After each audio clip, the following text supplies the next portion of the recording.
to play a part in engaging residents to ensure that they understand their duty to pay for services. On the GICT, Department's fourth quarter performance report for 2023-2024 has achieved significant milestones with a 75% overall achievement rate for the quarter.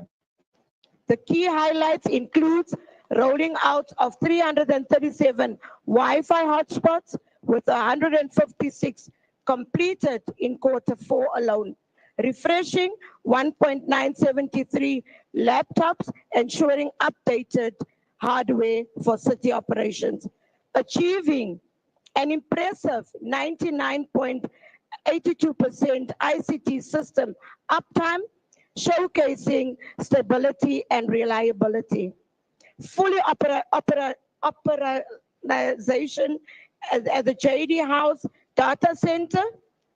Despite financial constraints, councillors, the affecting some projects, such as the MPL's network rollout and MSCOA digitalization, there is efforts that reflect our commitment to aligning the GICT strategies with the GDS 2040 vision, ensuring that the City of Johannesburg ICT infrastructure is robust, innovative, and responsive to the residents' needs. Let's work together to ensure that the city's finances improves and to ensure that also when loans come to this house, we do the right things. I thank you.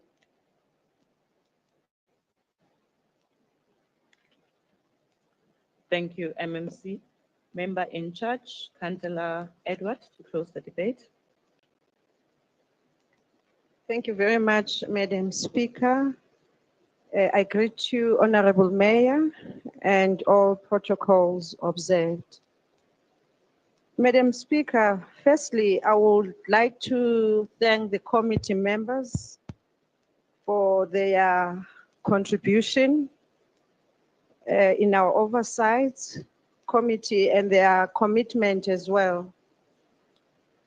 Councillor Satana, I acknowledge the issues that you've raised around the deadlines in terms of submissions of reports.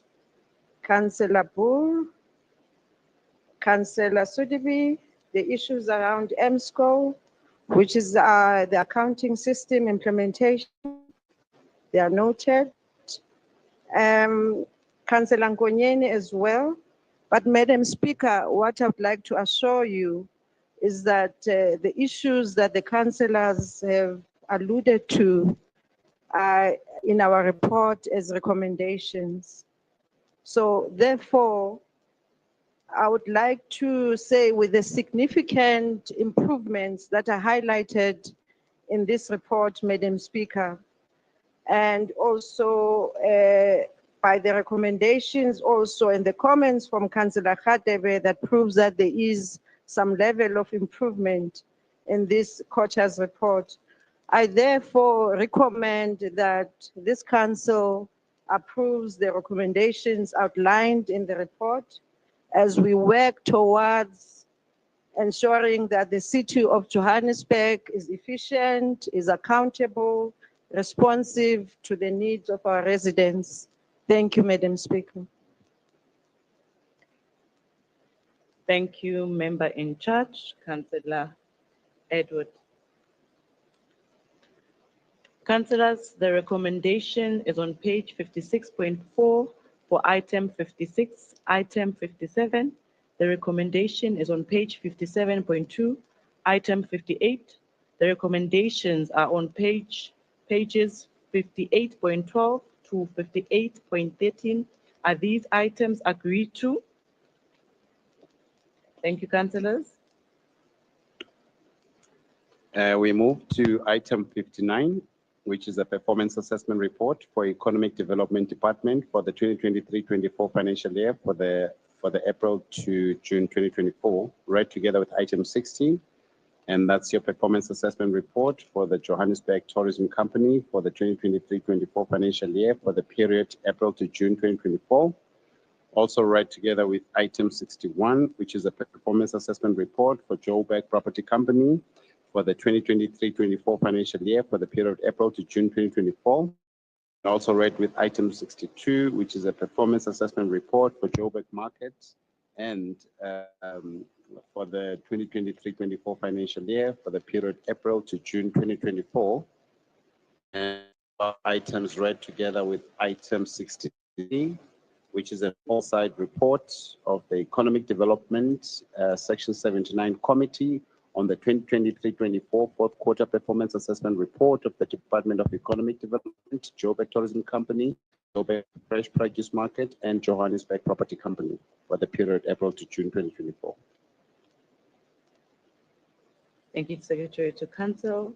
We'll call the member in charge to open the debate for us. Councillor Mthembu.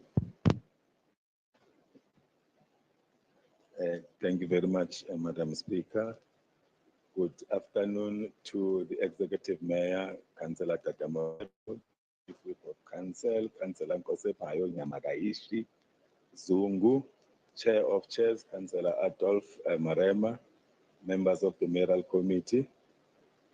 Special greetings to MMC, who happens to be the Treasurer General of the AIC, Councillor Margaret Arnolds, Chairpersons of Section 79 Committee, fellow councillors in the House, City Manager and the Section 56 managers, city officials, members of the media, and residents of the city of Johannesburg. Good afternoon. Madam Speaker, please allow me to rise and take the items 59, item 60, item 61, item 62, and item 63 as read in record by the Secretary to Council to be considered by and approved by the Council. Thank you so much, Madam Speaker. Thank you, Councillor Mthembu. DA, Councillor Reddy.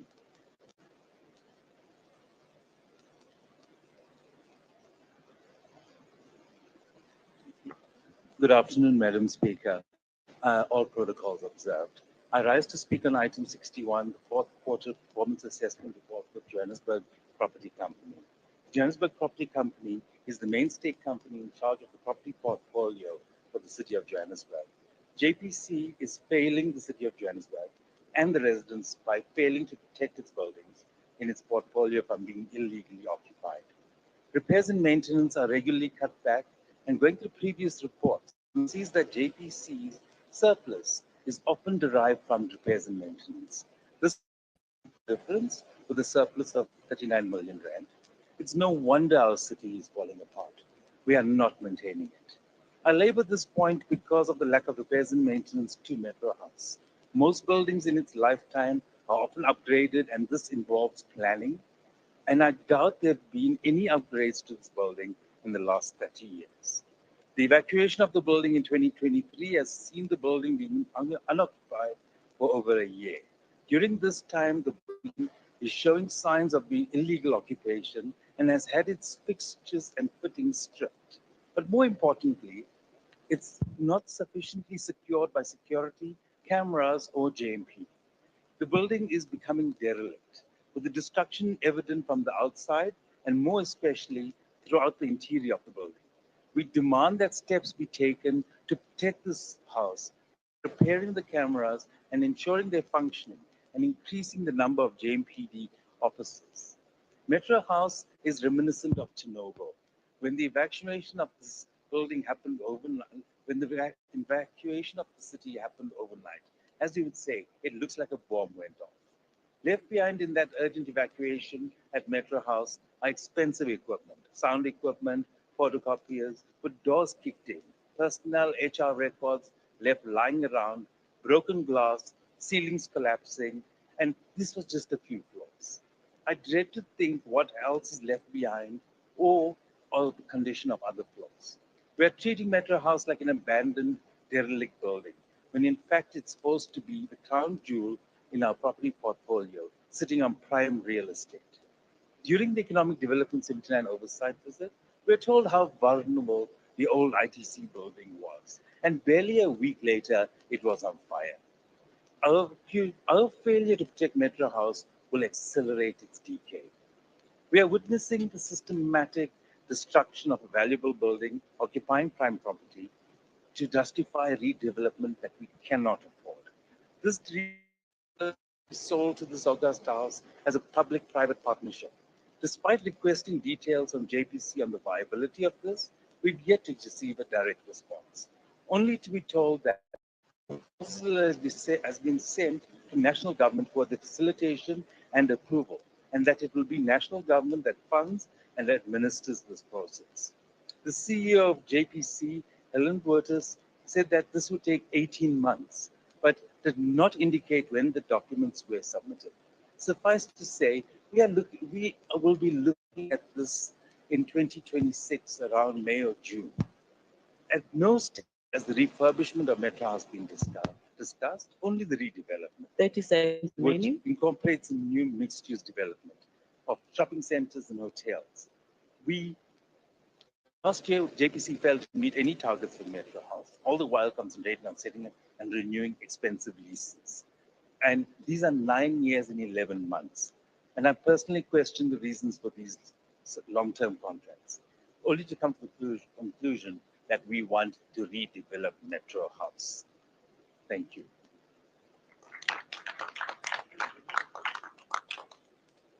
Thank you, Councillor Reddy. PA, Councillor Volskat.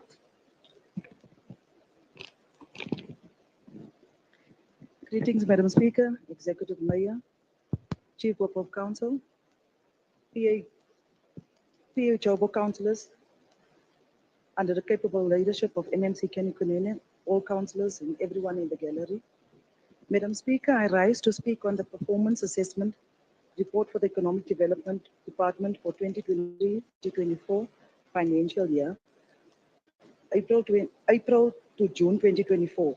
Madam Speaker, economic development plays a major role in society. We are challenged and deeply saddened that our buildings are in a state that it's in. Madam Speaker, we are in trouble with undocumented foreign nationals. We are tenants in our own land, a land that belongs to South Africans.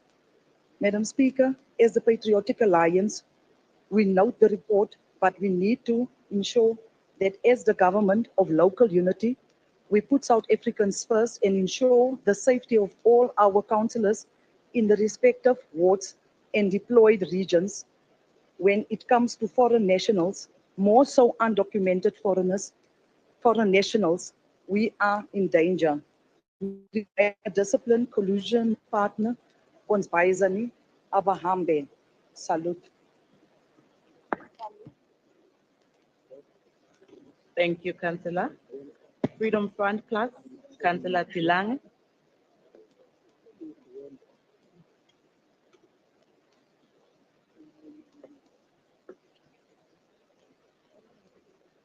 Councillor Vilscott, your mic.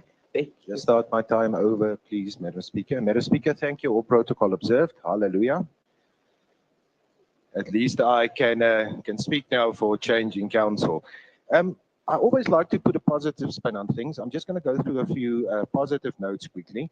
I'm quite impressed by the department and all the entities that they actually took note and their internal findings and their Auditor General findings for the whole year was actually achieved. Further than that, the economic development and only the Joburg market achieved their KPIs. And the Joburg market is the crown jewel. No UIFWs recorded at the Joburg market for the quarter. Then, of course, another positive note is that SMME and EPWP opportunities across all the departments has been achieved by the entities.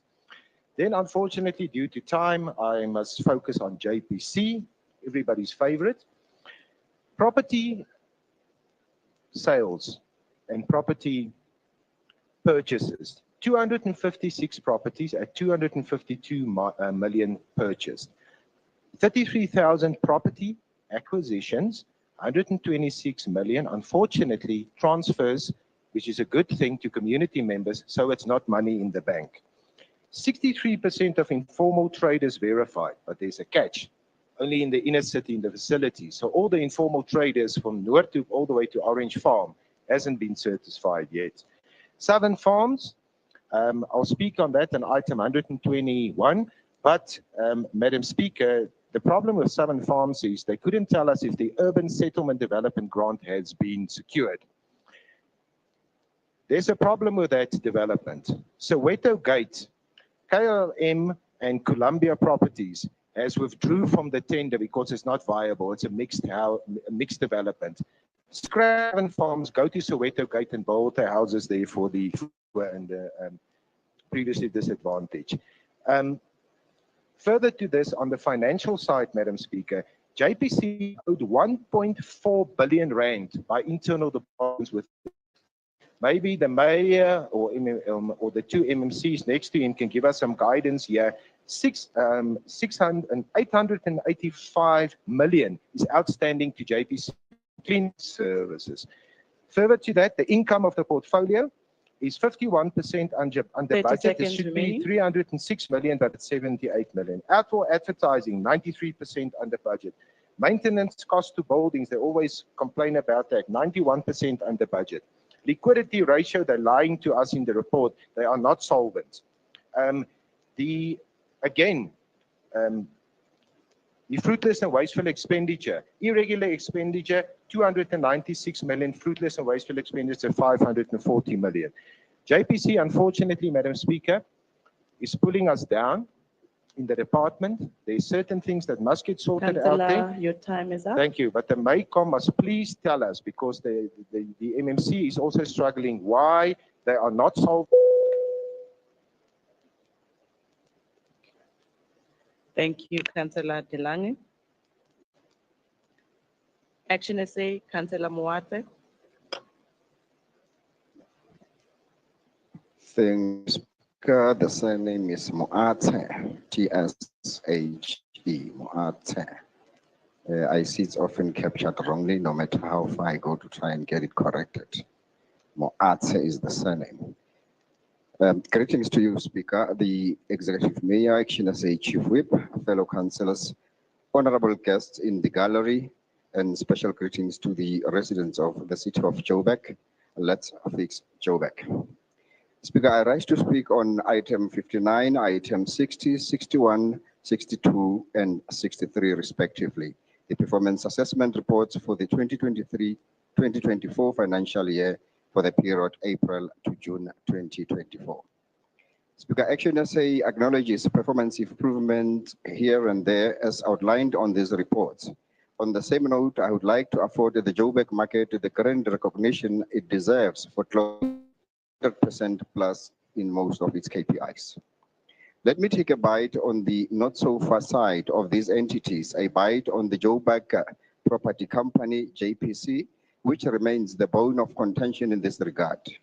I am pointing here to an entity that is riddled with neglected and crumbling properties that are notoriously popular for being referred to as hijacked buildings, overcrowded, up in flames every now and then, with the tendency to breach electricity, non-payment of rates, ignored serious allegations, whether founded or unfounded, allegations that often points to a certain syndicate collecting rent through these city properties. Speaker, we are talking here the city's revenue that should contribute towards the improvement of some of these KPIs that this department hopes to achieve. Whilst on it, the implementation of the Inner City Roadmap program appears to have been facilitated at a tortoise pace of 17%, something that is very concerning. Most pressing, though, is that the informal trading policy still ranks last on the hierarchy of progress to this date. These departments must also prioritize the forgotten and the marginalized if we are to be serious about the performance of these entities, especially with regard to the township economy, just as it does with the potential investors. Speaker, without turning a blind eye on the same business plan that laid a foundation to these KPIs, desired results can still be accomplished through KPIs that speaks to challenges which this department is facing than just to impress with performance matrix whilst overlooking areas of improvement. Speaker, Action SA notes this report, hashtag SPAZA for locals.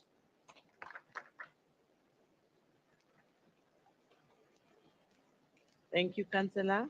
DA, Councillor Low.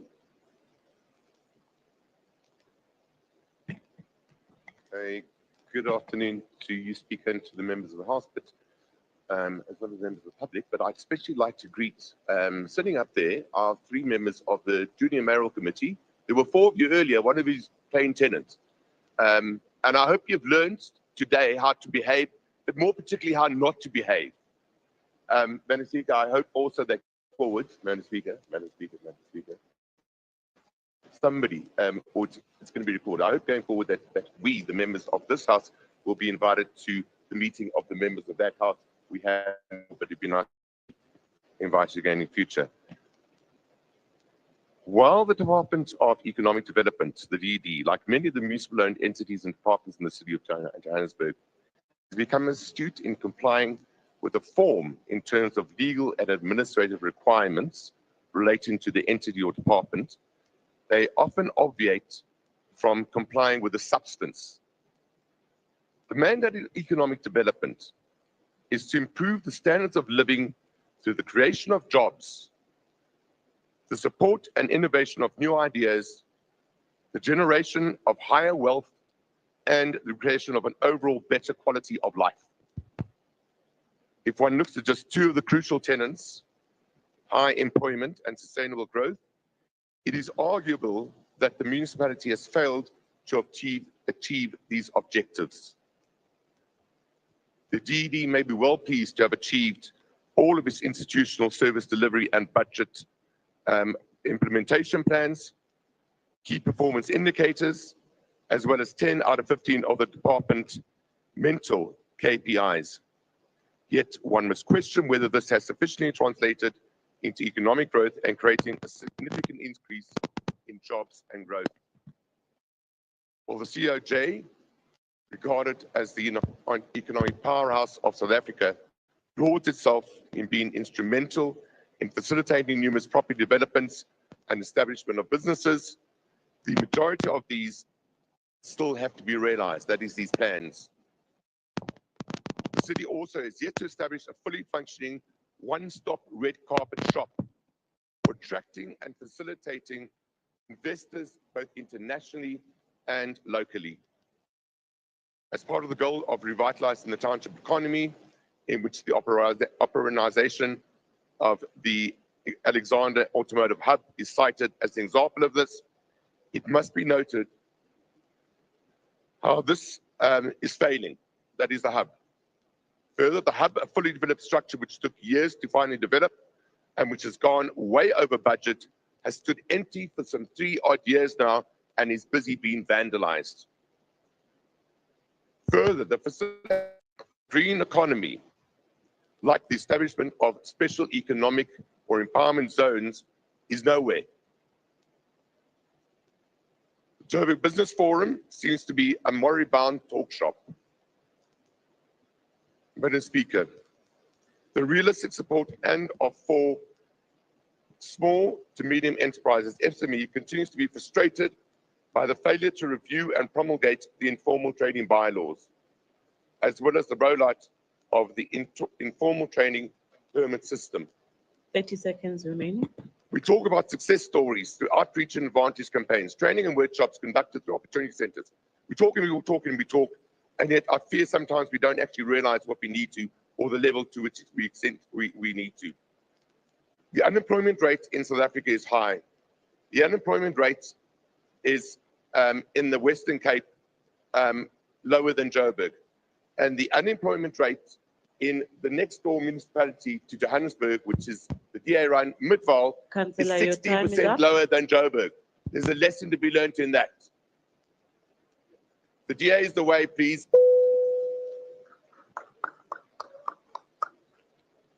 Thank you, Councillor. EFF, Councillor Muepi.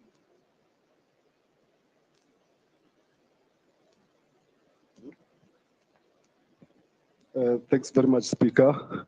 And greetings to yourself. Greetings to the 29 battalions of the EFF, led by the capable chairperson, Spatala Raserute, and the caucus of the EFF.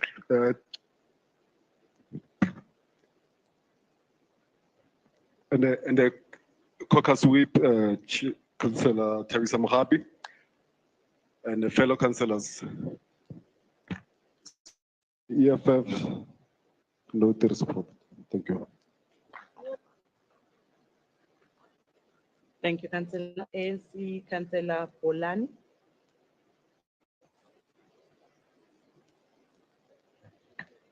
Greetings, Speaker. Greetings to Chief Whip of Council, Councillor Zungu, to the Executive Mayor, Councillor Dadasilo Mrero. Greetings to MMCs and fellow councillors. I wouldn't be doing justice to this session, Speaker, if I don't raise that as ANC welcome the warrant of arrest meted out by the International Criminal Court on the butcher of the children of Gaza.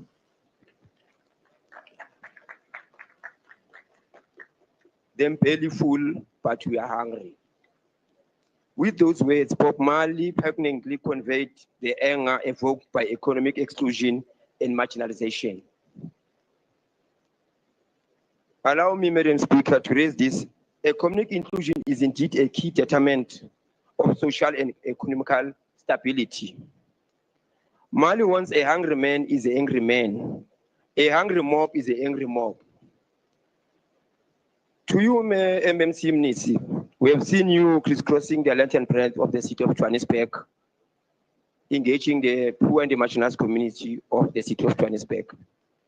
So as the ANC was saying, there is nothing about us without us, particularly for the marginalized, when it comes to the issue of the economy, with township economy in particular. When we are going to have a program that must integrate vigorously the importance of the township economy, MMC. To those who are not inclined on township economy, especially from the opposition benches, it refers to the enterprise and markets based in the townships. Our understanding in township economy is the lifeblood for thousands of families lacking a formally employed breadwinner. It is dominated by informal businesses, including spaza shops, which is our inheritance, bakeries, hawkers. When I speak about bakeries, grannies and aunts and mothers in Soweto are still crying about Ichozi bread because it was a very important program that was stifled somewhere. We should not forget even the many bus taxis, hair salons, panel beaters, taverns, cars, and chisanyamas. We're saying as the ANC, the importance of economy. One will raise the issue that the total market value of the township economy is estimated to be around 900 billion, with approximately 60% of the market considered formal and 40% informal. In summary, the township economy is important because it has potential to address unemployment, stimulate economic growth, foster entrepreneurship, empowers our township communities, reduce inequality, and contribute to the overall well-being and development of historical disadvantaged areas like Bramfisherville, Slovo, Orange Farm, Calfontaine, The Fire, Snake Park, Sepisong, London, and Stadthouse. So I said to the department, it must put a concerted effort in supporting the spaza shop. There should be a very well-coordinated strategy from the department around the accessibility of outreach centers to empower spaza shop owners in financial literacy, business management, and the importance of bulk buying. When it comes to the issue of JTC, the city should reposition Johannesburg. The JTC should reposition Johannesburg as an attractive leisure tourism destination. And we cannot leave out the issue of Cape Town. Because Cape Town is a very important part of our history as a society, including the country itself. So something must be done around the revitalization of Cape Town as a heritage site. Also, there is something that's very important, but because we have seen that the MMC of economic development is a woman of actions. As the ANC was saying that, because it's very important, the issue of inner city revitalization is a catalyst or the turnaround strategy. We're saying to the JPC, it's a very important component in terms of us turning around the city of Johannesburg. But the figures are not convincing, but because our MMC is a woman of action, These are the expectations as the ANC. Because currently we've got 25% on rental collection, 25% on outdoor advertisement, 10% on land sale, 25% on servitude, 25% on sell mass outdoor advertising, 10% management fee for works carried out on behalf of other COJ department, 10% on land acquisition. So I was saying MMC task as a ANC caucus on section 79. But we know we don't give a task without giving support as a committee. I thank you, Madam.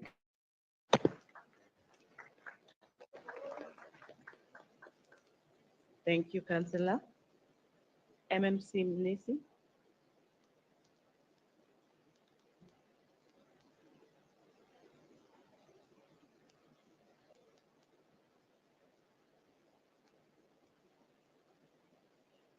Councillor Polan, no coffee mic.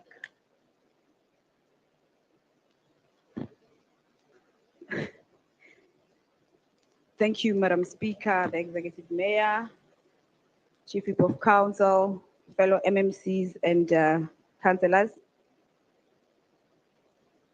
Let me start up by appreciating all the comments from all the councillors.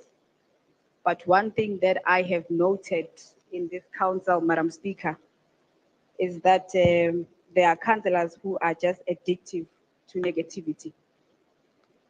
Madam Speaker, allow me to respond to Councillor Reddy. As previously mentioned, Metro Center has been a state of despair due to lack of maintenance budget. The reallocation process to new offices is due to start soon. Metro Center will be redeveloped via a PPP. We are working with National Treasury for the PPP. And National Treasury will be appointing a service provider for the PPP. Madam Speaker, to Councillor Dilang, we are working with the COJ Finance to get intercompany loans sorted. The intercompany debt has cost the entities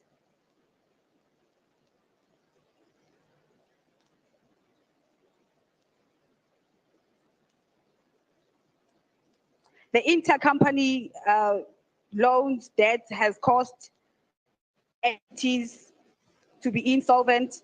In terms of COJ budget priorities, repairs and maintenance budget has not been prioritized. Therefore, the department cannot repair buildings when budget is insufficient and the budget for repairs is located in the department.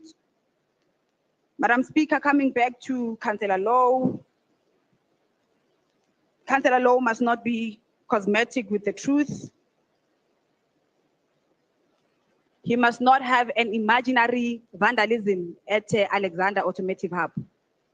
We have never received any complaints or concerns from the ward councillors about the vandalism because we ensure that in every financial year we set aside a budget for security for that facility. Now we have received a report from JDA that they have concluded, because previously there was an issue with the stairs which were non-compliant with the regulation of building. Now we have received a response from JDA that they have concluded the process and they have sent the inspectors to do inspection. After that process is done, we will be ready to open the facility.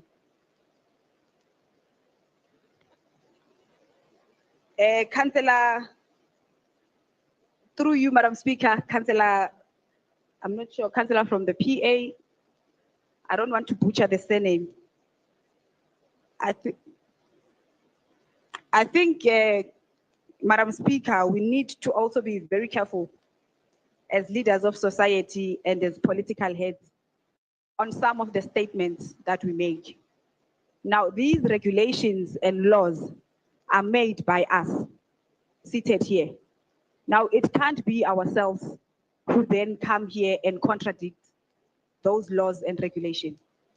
Now, if the constitution of the country says that South Africa belongs to all who live in it, it's neither here, all these foreign nationals, if they are here, legally, they have documentation.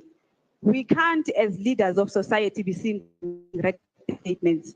Mambe.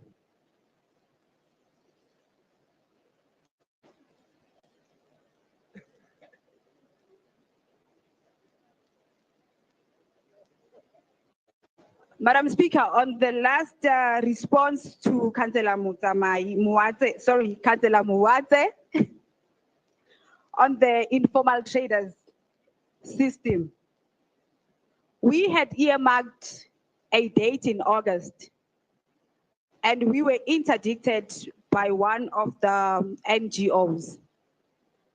Now we are in a process to do everything that we were expected to do as per the approved policy. We have concluded everything that was expected from our end, and we are ready to launch the policy. Thank you very much. Thank you, MMC. It's the first time today that I see the executive mayor smiling. Yeah. Halala. Why so simple?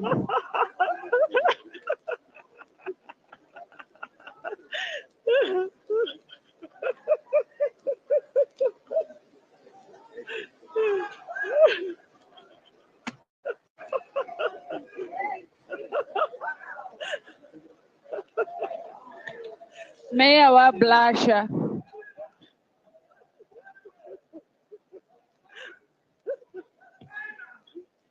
MMC, calm down. I was speaking about the mayor.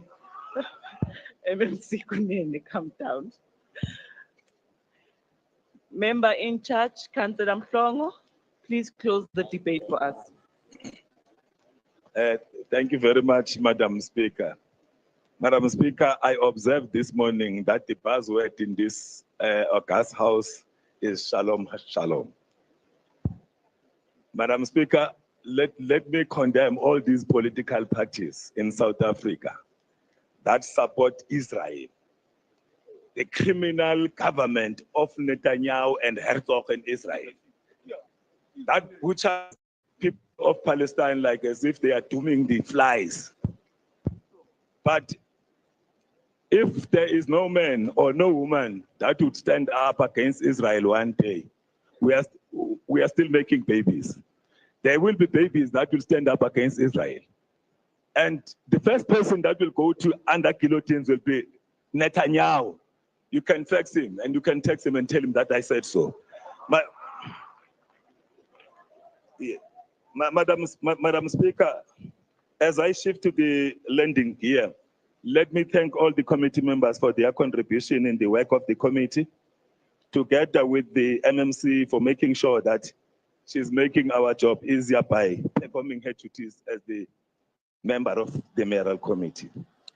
Madam Speaker, I implore that the council, what is it doing? The council adopt the reports. Thank you so much. Thank you, member in charge. I recognize your hand, Chief Whip of Council. Let me just go through the recommendation, then you can come in. Councillors, the recommendation for item 59 is on page 59.4.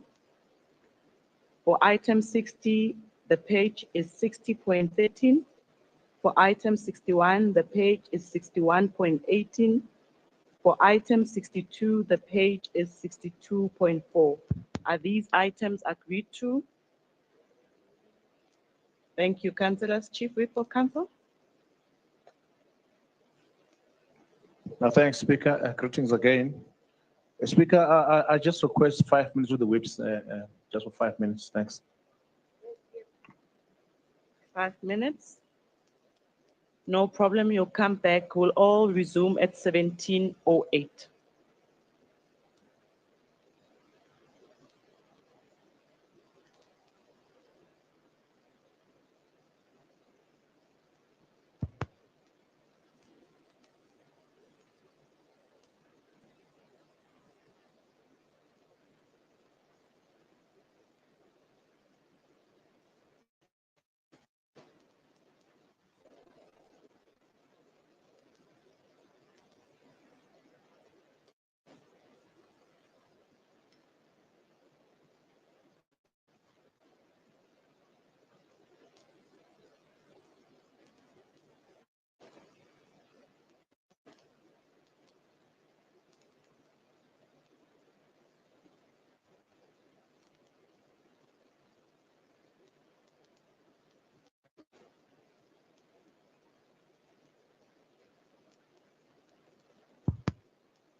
Chief Whip, do you need more time? Or you are ready to report back?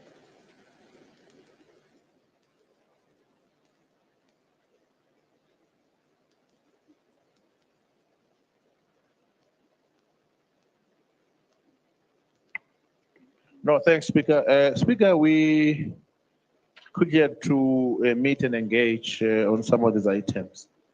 And I think this time around, we are finding one another in terms of wanting to cluster all these items, but in different categories. But yeah, there's a request from different whips, maybe to have a caucus with their parties, just to run it past. It won't be a long caucus. Speaker, we want to cluster category 1, it's servitude items, item 67, item 70, 71, 83, 101, and 119. Then category 2 is proposed public participation, item 68, 80, 85, 86, 87, 88, 90, 91, 92, 93, 94, 95, 96, 97, 98, 103, 104, 105, 107, 113, and 114. Then category 3 is sales item, item 69, 72, 78, 109, 110, 111, and 115. Then category 4 is leases. Item 73, 74, 75, 76, 77, 79, 80, 81, 82, 84, 99, 106, and 108. Also 129, 135, 137, and 138. And then item category 5 acquisition items. Item 89, 90, 117, 121. And then category 6, the rescinding and amendment of council resolution, item 112 and 116. Then the last category is category 7, the transfer items, which is item number 20, 139, 140, 141, and 142. If the whippery and the caucus are agreeing, Speaker, we would like to move in that fashion so that we are trying to save time. We are just going to try and fix the issue of time, the speaking time between the parties, because we are clustering all these items, and the whips are just raising an issue that 3 minutes may not be enough for their caucuses to speak. They would want to maybe get more time. They will have to request a caucus through yourself so that maybe we can then maybe deliberate more on these issues. Thanks, Speaker.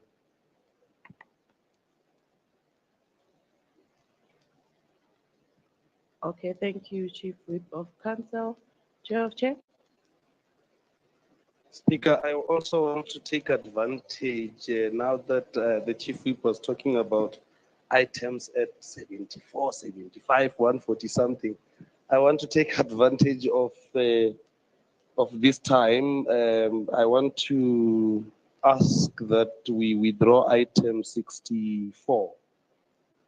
That's the policy for CLO there.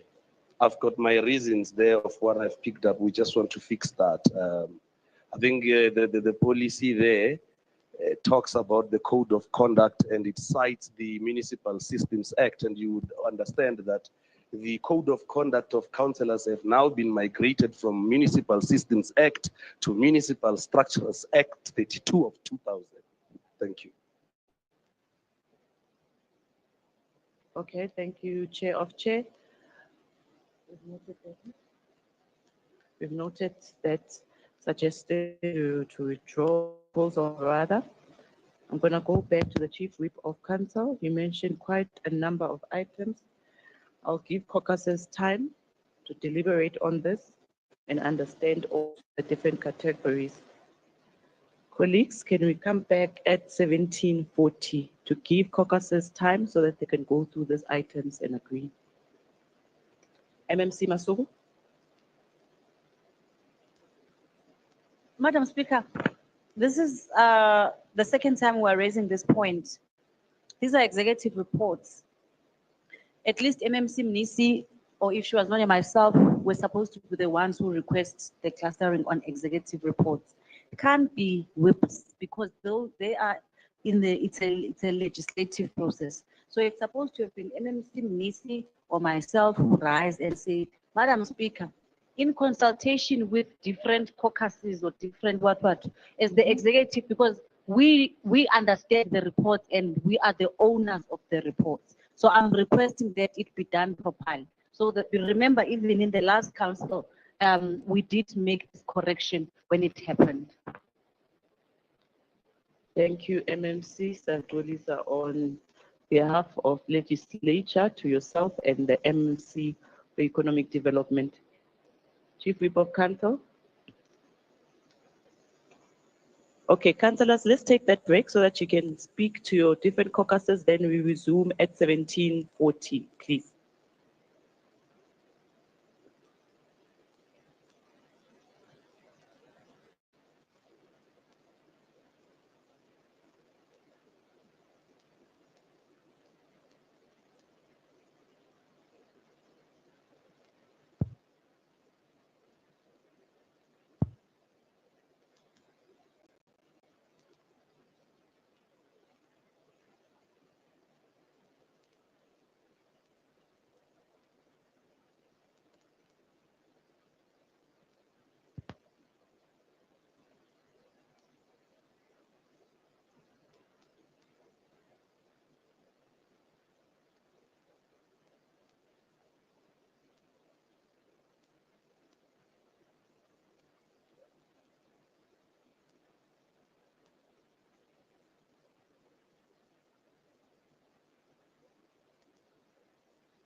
Chief Whip of Council, Councillor Zungu, you need more time. Okay.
Councillors, let's settle down. We are about to resume our council sitting.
All right, councillors, we are resuming our council sitting. We've got the speakers list, but for now, Secretary to Council. Councillors, we are on item 66, and those are terms of reference of the Section 79 Municipal Public Accounts Committee with annexures.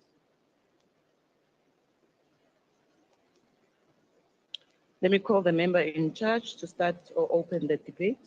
Councillor Russell Rute.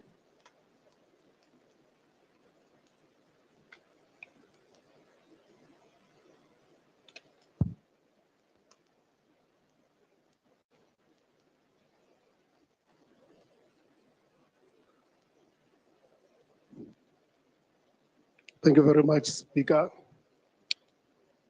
Let me first greet these offices, the Office of the Mayor, the Chief Whip, CM, CFO, COO, and the public in the gallery. Madam Speaker, I rise to table the motivation by the Section 79 Municipal Public Accounts Committee for Council to certify as irrecoverable and regularize irregular and unauthorized expenditure. In terms of Section 32, subsection 2 of the Municipal Financial Management Act, a municipality must recover unauthorized, irregular, or fruitless and wasteful expenditure from the person liable for that expenditure, unless the expenditure after investigation by a council committee is certified by the council as irrecoverable and regularized by council. Furthermore, regulation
ndinibulise nonke emva kwemini nje ngokukhawulezileyo nje ndithi nqanga neentsiba zayo.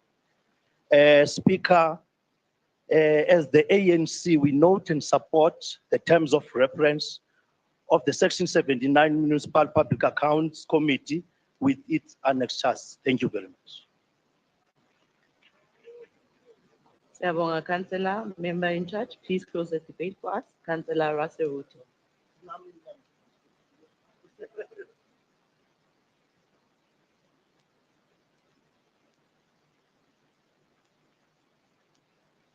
Councillor Russell, member in charge.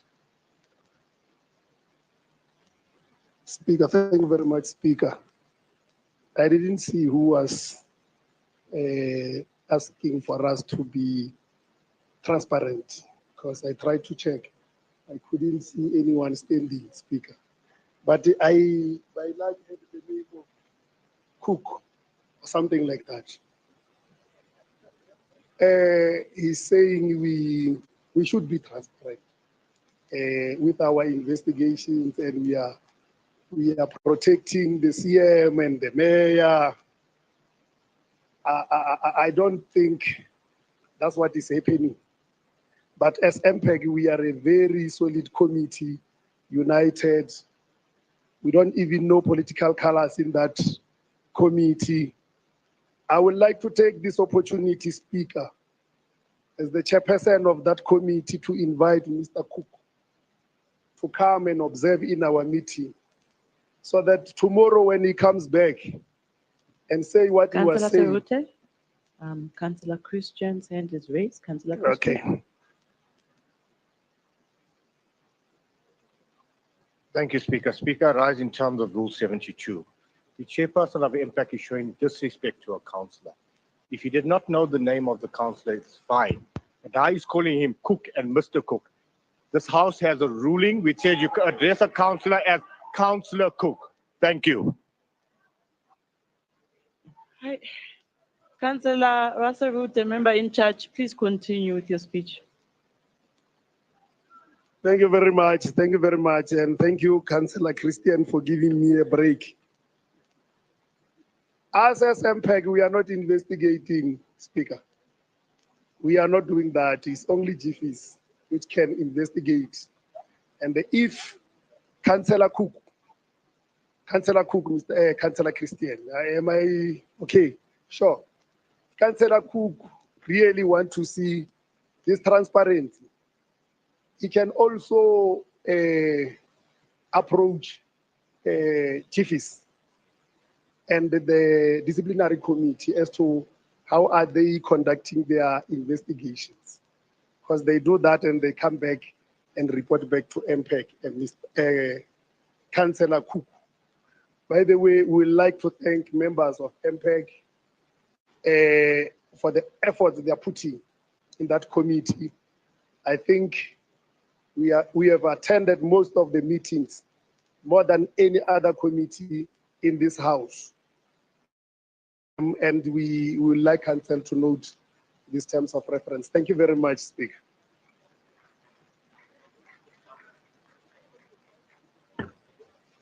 Thank you, member in charge. The recommendations are on page 66.3. Is the item agreed to?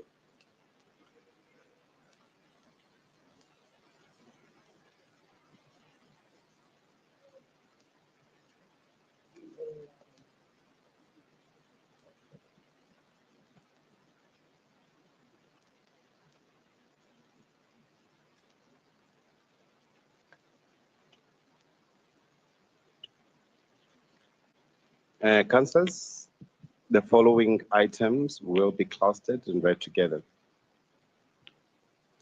Item 67 is a proposed registration of an air bridge, a servitude over 4 ways boulevard between F1333 Vetkoppen extension 97 and Erwin 1071 and 1072 in Vetkoppen extension 12.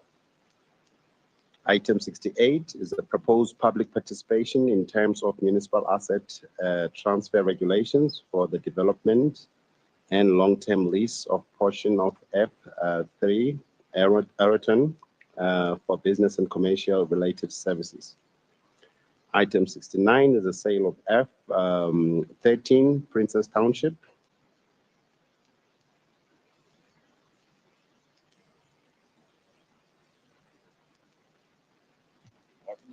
Madam Speaker.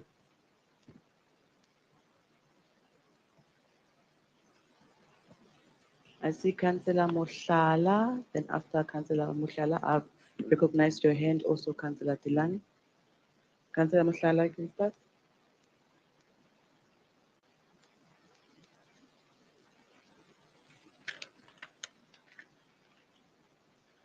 Member in charge? Okay, colleagues, can we switch off our mics because I can see it's not Councillor Rasewuti.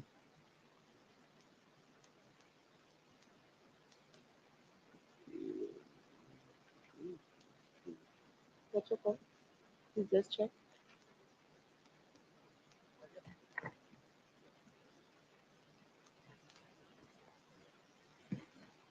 Thank you, Speaker. Speaker, I don't know if the Secretary to Council is reading these things properly. Hence, we've agreed that these things will be put into categories, which will be category 1, 2, up to 7. Thank you, Speaker. Thank you, Councillor Moshala. He's got the list now. Councillor Tilange, do you still want to come in? Thank you. Thank you, councillors. Apologies for that. We'll start off with item 67 once again, which is the proposed registration of an air bridge servitude over Fourways Boulevard between F1333, Vetkopen extension 97, and Evan 1071, and 1072, Vetkopen extension 12. And then we move to item 70, which is the proposed registration of right-of-way servitude over a portion of F57 Crown North in favor of the adjourning owner of remainder of Evan 109 and 110 Crown North extension 10 for access purposes. Then item 71 is the proposed registration of an airways servitude for a pedestrian bridge in favor of Evan F69 and 635 over Weber Street in Southie. And item 71, item 71, I've just read. And item 83. Item 83 is the registration of servitude over F8263 in Brown Fisher extension 5. And item 101.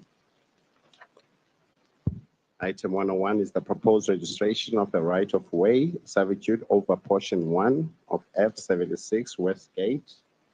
And then item 119 is registration of electrical servitude over the remainder of portion 24 of Farm Ellensfontein in 107 IR in favor of ESCOM.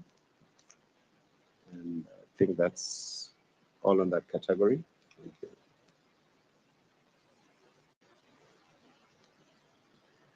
Councillors, the list I have from the Whip of Council. For category 1, I've got 1 speaker from ANC, Councillor Mabaso, 1 speaker from EFF, Councillor Muyepi, 1 speaker from DA, Councillor Joe, 1 speaker from UDM, Councillor Zigebe. Those are the only speakers we have for category 1. I'll start with ANC Councillor Mabuza.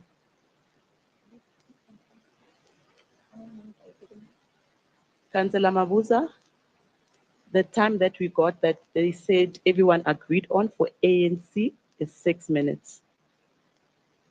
Councillor Mabuza, 6 minutes.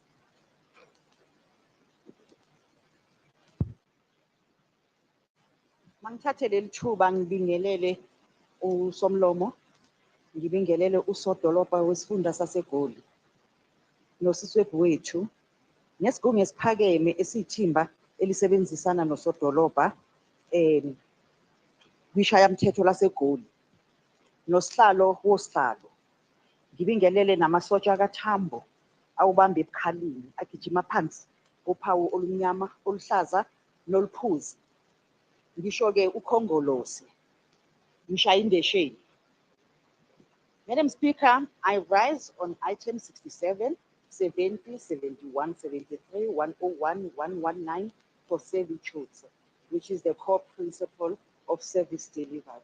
As the ANC, we note the report. I thank you. Siyabonga Councillor Mabuza, EFF Councillor Moyepi. Greetings once again, Speaker, and greetings to the colleagues. I rise on the items that are labeled on category 1, and the EFF knows all the 6 items. Thanks very much.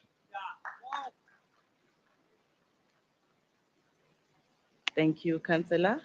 DA, Councillor Jules. The time allocated is 8 minutes.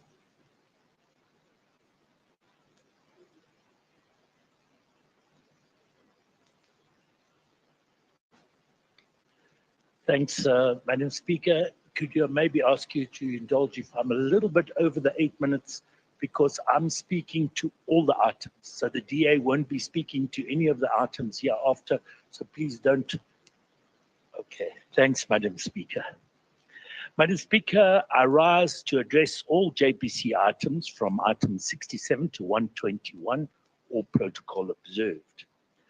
I think every single councillor in this august house should applaud Johannesburg Property Company for bringing a total of 55 property items to council for approval in just one sitting.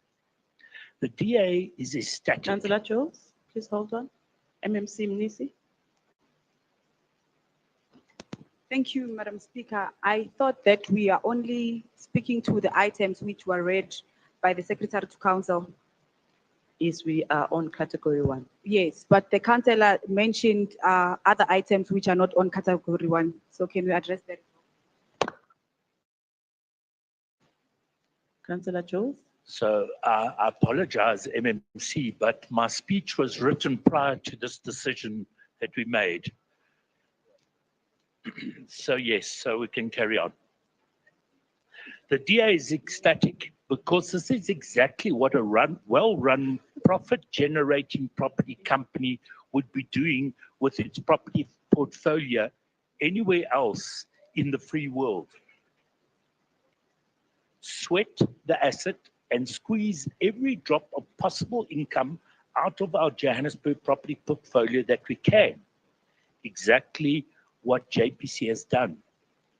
Where the city owns valuable properties in influential areas, we are demanding our pound of flesh with market-related rentals or sales, but on the other hand, acted with social conscience as the majority of sports and recreational leases have nominal rentals and only a 4% escalation year on year.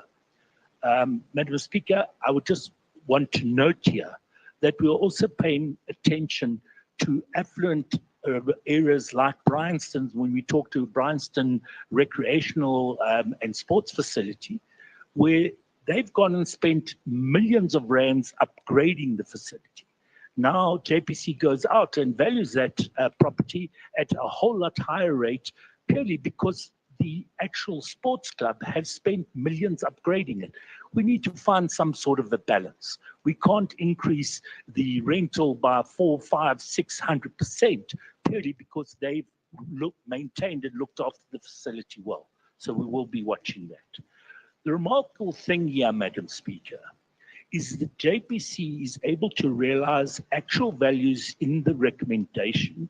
Just these items before us today will raise around 245 million rand.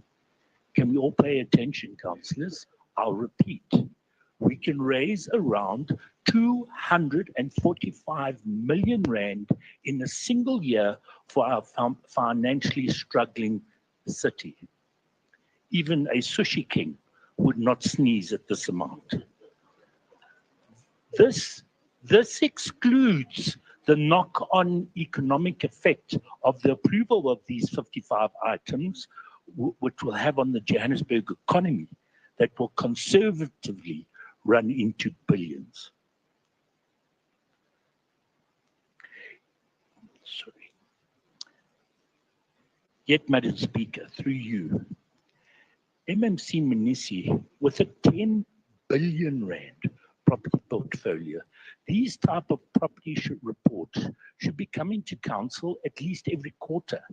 If JPC analyze every single property on their asset register and have the qualified staff and budget, MMC Mnisi, there is absolutely no reason whatsoever why we should not see reports coming through that have a similar in monetary value as these today, at least 4 times a year. It is absolutely scandalous that the sports and recreation clubs have to wait for several years before their leases are renewed. It's absolutely scandalous that we have sat with buildings belonging to other organs of state for years, not collecting a single cent of rates and taxes for all this time. It's absolutely scandalous. Sorry, I'm not used to doing it on the computer. It's absolutely scandalous that the Alexander Township motor mechanic, the Meadowlands Street Gate, steel gate manufacturer, and the Orange Farm livestock salesman are forced to operate on the side of the road illegally when JPC is sitting on literally hundreds of thousands of hectares of potential income generating property. Instead of this massive portfolio becoming the tinder that will ignite an economic revival in our beautiful so-called world-class African city, substantial land is either left to be illegally invaded or to become an illegal dumping site. MMC Mnisi, surely we can't be proud that we're only seeing this amount of property reports coming to council, if we're lucky, maybe once a year. Why do we not have a lease on every single building we own in the city? Why do we not have a valid current lease on every single sports and recreational facility throughout the city? Why have we not sold or leased every single piece of road reserve? And why have we not sold or leased every portion of land that can be developed? Surely, MMC Mnisi, we need to critically analyze how can we do things more effectively and efficiently. Starting with how can we change the archaic legislation that delays turning around our property portfolio quicker, purely because of the time it takes to adhere to all the legislative requirements and the time it takes to get comments from unresponsive entities. It is completely unacceptable that it takes an average of 6 months to get a lease or sale approved. Surely MMC Mnisi, JPC should be given sufficient budget to aggressively market these properties in these reports. Innovative social media campaigns and roadshows in every region where estate agents, property developers, businessmen, and interested community organizations are invited so we make sure we realize the values proposed in these reports. Not just hoping and praying some fairy godmother will bring us a buyer or tenant from some obscure advert in a newspaper that hardly anybody reads anymore. Lastly, but most importantly, MMC, we should not be sitting with a massively outdated property portfolio value of around 10 billion on the city's books, when the actual value is around 3 times that, much closer to 30 billion. And JPC can give you the current valuations on the majority of their properties. I'm no financial guru, but surely this alone will radically impact on our credit ratings and ability to aggressively gear the potential of our property asset base. I'm most definitely not criticizing you personally, MMC Mnisi, because I myself, along with every one of my colleagues on the Section 79 economic development over the years, must also share the blame, as we have most definitely not been vociferous enough in bringing about the changes so desperately needed for this entity, so that Johannesburg Property Company can truly take up its rightful position as the diesel locomotive pulling the city out of the current financial woes, an economic powerhouse for positive change. We don't need to turn just the inner city into a construction site. We need to turn the entire Johannesburg into a construction site.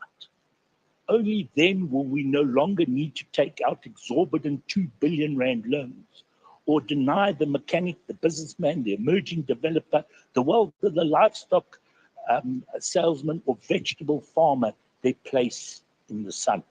And every single councillor in this august house can hold their heads up high, knowing that we all did everything in our power to build a truly world-class African city, regardless of our political affiliation. This is not my passionate plea, MMC. This is the sentiment of every one of the DA councils serving on the Section 79 economic development with me. And I'm sure every other colleague on the committee, if I could ask them brightly. We need radical change to rescue the city of Johannesburg Property Company with 30 billion rand property portfolio, must step up and lead the economic revival so desperately needed. Please, MMC, hear our pleas, and in true spirit of a government of national unity, let's all reach out and find one another so we can fight collectively and bring the shine to the city of gold and leave the petty party politics in the gutters where they belong. Thank you, Madam Speaker. Thank you. Thank you, Councillor Jules. UTM, Councillor Zikere.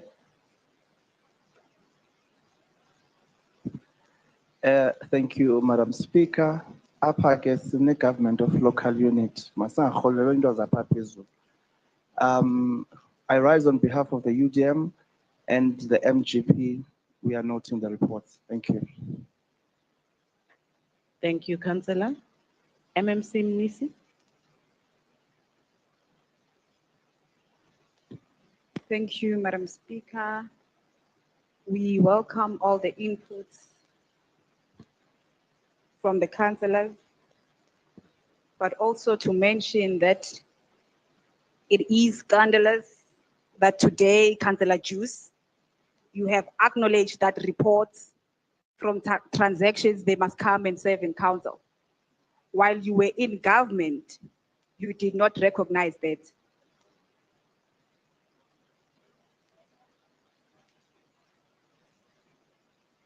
Madam Speaker,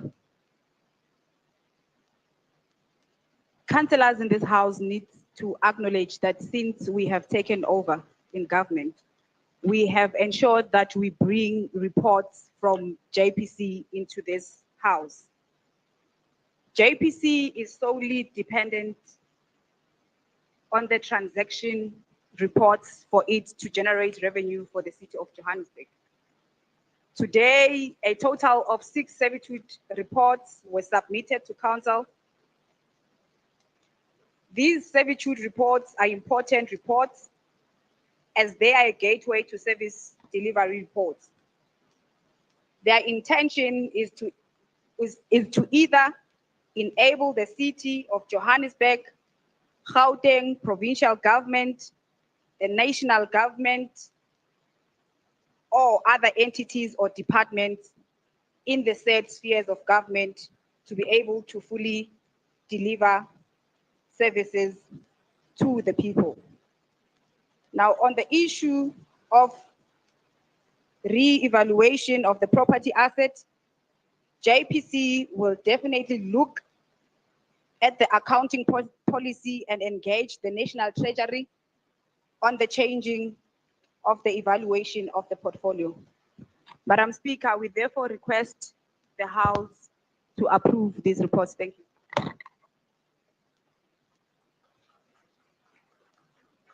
Thank you, MMC Mnisi. Councillors, item 67, the recommendations are on pages 67.9 to 67.14. Item 70, the recommendations are on pages 70.8 to 70.9. Item 71, the recommendations are on page 71.6 to 71.7.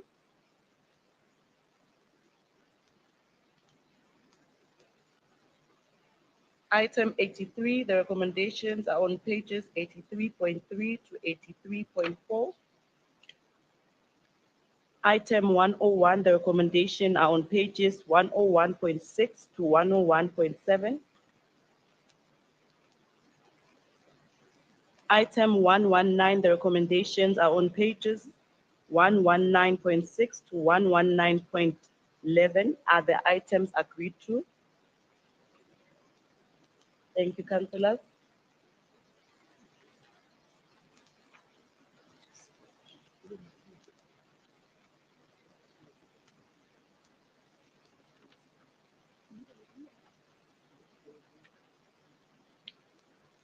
Councillor Nkonza.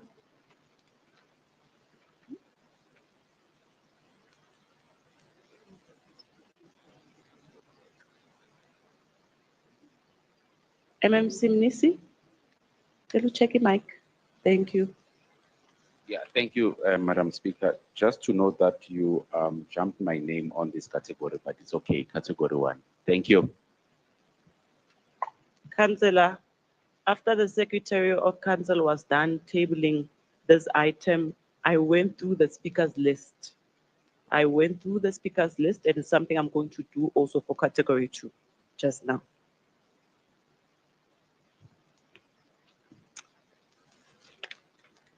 On the second category, which is the proposed public participation, we have item 68, and that is the proposed public participation in terms of municipal assets transfer regulations for development and long-term lease of a portion of F3 Aeroton for business and commercial related purposes. Read with item 85, which is the proposed public participation in terms of the municipal asset transfer regulations for the list of Urban 445 to 449, 450, 476, and 477 to 481 Parkwood for sports and recreation purposes. Item 86 is the proposed public participation in terms of the municipal asset transfer regulation of F1049, 1050, 1051, 1052, 1053, and 1054 in Ferndale for sports and recreation purposes. Public participation for proposed long-term and development lease of F2356, 2357, 2358, 2359, 2360, 2361, 2362, 2363 in Tsepong for business purposes. Also item 88, which is the proposed public participation in terms of municipal asset transfer regulations for development and long-term lease of Urban 2527 and 2528 in Willow Park Extension 15 for commercial or business purposes. Also item 91, which is the proposed public participation in terms of municipal asset transfer regulations for the development and long-term lease of holding 18 Patillion agricultural holding for agricultural and business purposes.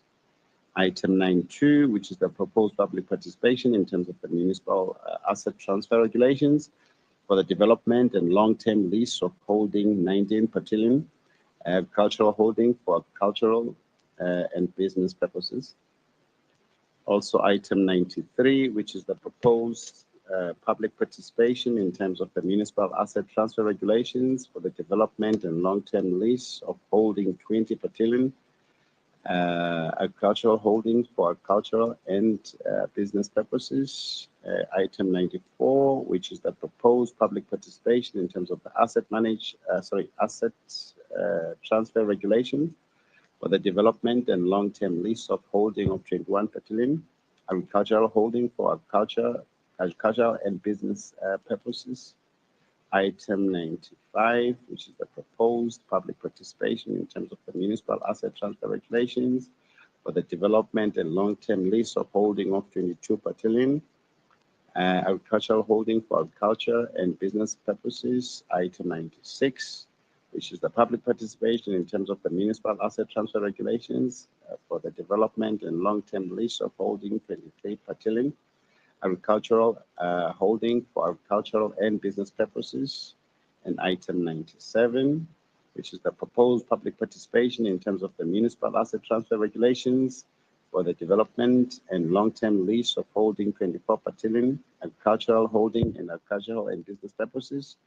Item 98, that is the proposed public participation in terms of municipal asset transfer regulations for the development and long-term lease of holding 25 battalion agriculture holding for agricultural and business purposes.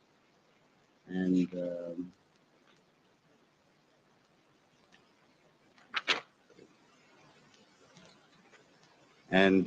item 103, that is the proposed public participation in terms of the municipal asset transfer regulation for the lease of portion 1 of F 4668 Bryanston, known as the Bryanston Sports Club. Item 104, it's the proposed public participation in terms of the municipal asset transfer regulations for the development and long-term lease of portion 2 of F216, F217, and the portion of F218 Parktown for commercial and all business purposes. Item 105, it's public participation in terms of municipal asset transfer regulations for the proposed development and long-term lease of portion 3 of the farm leaf mill of 101 IR, the remainder of the portion of the farm and Palmier Fontaine in 141 IR, and portion 1 of the farm in Lichtenberg 104 IR, and then item 107, which is public participation for the proposed development of a long-term lease portion 278 of the farm in Langlachter 224 IQ, and item 113, which is the public participation in terms of the municipal asset transfer regulations for the proposed lease of the Alexandra Automotive Hub in F1182 Marlborough Gardens for business-related purposes.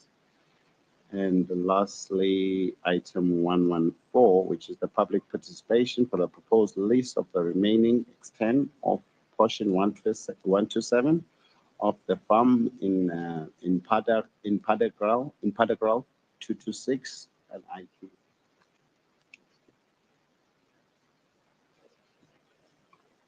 Thank you, Secretary to Council. Category 2, these are the names that I have. From ANC, Councillor Libya. From EFF, Councillor Muyepi. From Freedom Front Plus, Councillor Tilange. From UDM, Councillor Zigebe. Councillor Nkonza, do you want to be included? You are good. No problem. Let's start with ANC, Councillor Libya.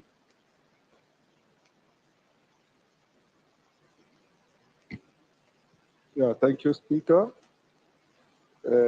Speaker, allow me to greet you, Speaker, the Speaker of Council, Councillor Nobuhle Mthembu, Ubuzicha. Allow me to greet the Executive Mayor, the Executive Mayor of the City of Johannesburg, Councillor Tata Mrero, Also allow me, Speaker, to greet all the mayoral committee of the council, the capable mayoral committee of the council, the resident of Johannesburg, and all protocol observed. Madam Speaker, public participation is the hard end of ANC democracy. So that in that manner, Madam Speaker, allow me to debate on item on category 2 on the items read by the Secretary to Council. I say, as the ANC, we request this Council to note the report. I thank you.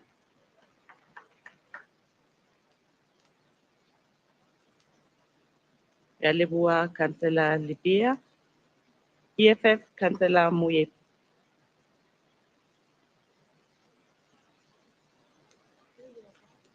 Thanks very much, Speaker of Council. Greetings to yourself, to all the councillors in the House, to Councillor Libya as well. I rise to speak on all the items that are on category 2, all 20 of them. The EFF note all the reports. Thank you. Thank you, Councillor. Freedom Front Plus, Councillor Tilang. Thank you, Speaker. All protocol observed. In this category, the items for public participation, for our colleagues that didn't sit in the committee, I just want to explain something quickly. All sales and all leases for rentals, and the value of the property is over 10 million rand. It must go for public participation. When I saw these items, or when I saw there's 98 items coming, we had 4 meetings in 6 days in Section 79 ED this month. I was very excited. I thought it was the outstanding matters arising, but unfortunately it was these items. JPC are moving in the right direction. It's just a pity that we're getting all these items clustered.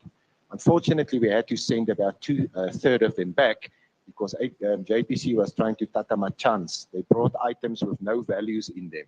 So if you rent a house from me, move in, I'll tell you later. You buy my house, you buy my house, I'll tell you later how much you must pay. So it was a bit of a problem. But my colleague is correct, Madam Speaker.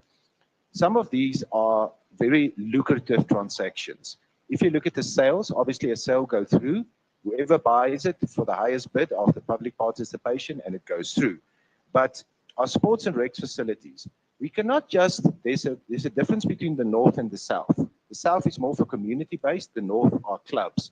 We must make sure when somebody puts their name forward for these, that there's proper vetting on these individuals. Any individual in this room, if you want to rent a property, the rental agent's gonna look at your credit record, they're gonna look at your affordability, will you be able to run the facility? So it's imperative. There's a lot of money coming into the city. We must make sure on the lease side of these properties that the people that lease these facilities can actually afford them and can maintain them on the city's behalf. I'll get into the other categories a bit later. Thank you. Thank you, Councillor. UTM, Councillor Sinkep. On behalf of UDM and MGP, we note the reports.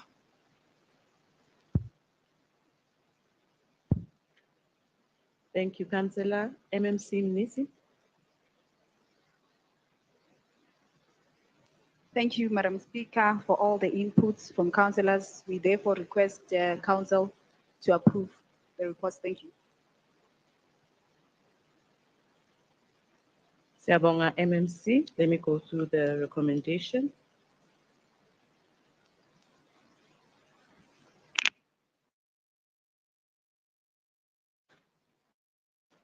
Item 68, the recommendations are on page 68.9 to 68.10.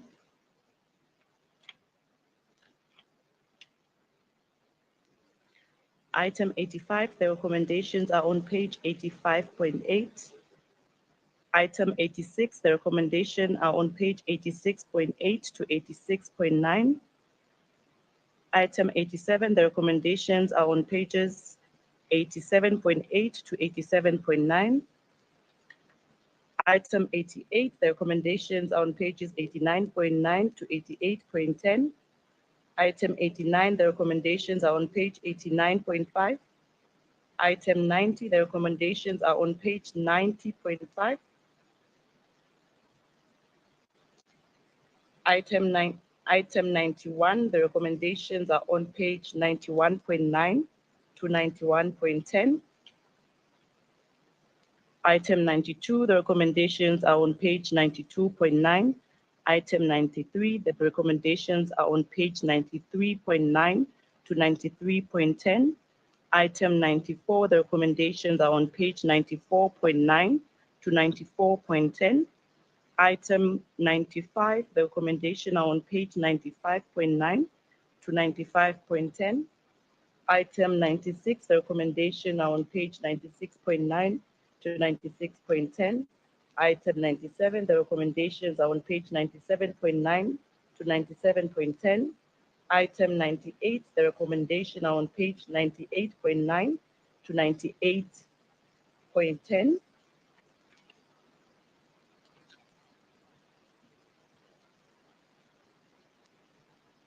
Item 103, the recommendation are on page 103.9. Item 104, the recommendation are on page 104.9 to 104.10. Item 105, the recommendation are on page 105.10 to 105.11. Item 107, the recommendation are on page 107.8. Item 113, the recommendation are on page 113.9 to 113.10. Item 114, the recommendation are on page 114.8. Are these items agreed to? Thank you, councillors.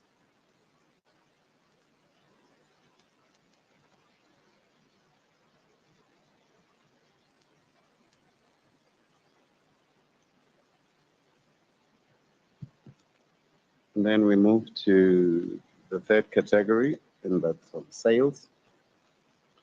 And that's the sale of F13 Princess Town as item 69. And item 72 is alienation of F451 in Cllr West for business purposes. Item 78 is a sale of F1449 and 1450 in Highlands North Extension. And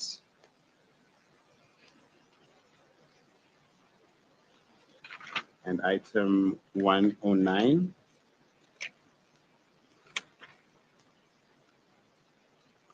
Item 109 is the proposed permanent road closure and alienation of portion of 16th Street adjacent to F2019 in Orange Grove.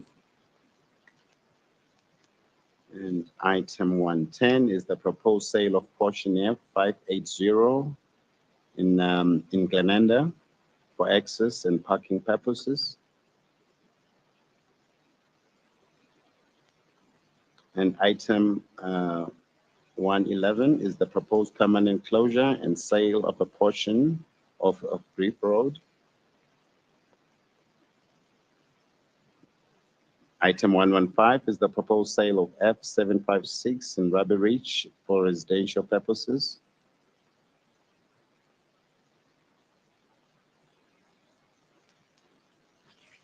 Item 125 is the sale, Item 125 is the sale of 3264 in Jabavu for parking purposes. And item 136,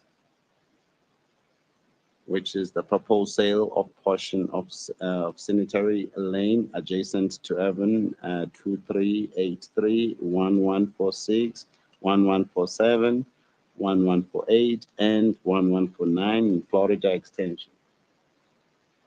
And that's all in that category.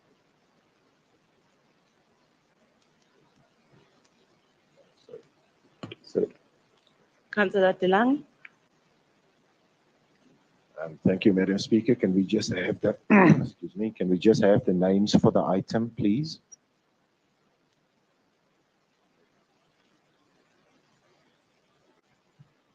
Okay, you can continue, Secretary to Council, and add that last one before I come in.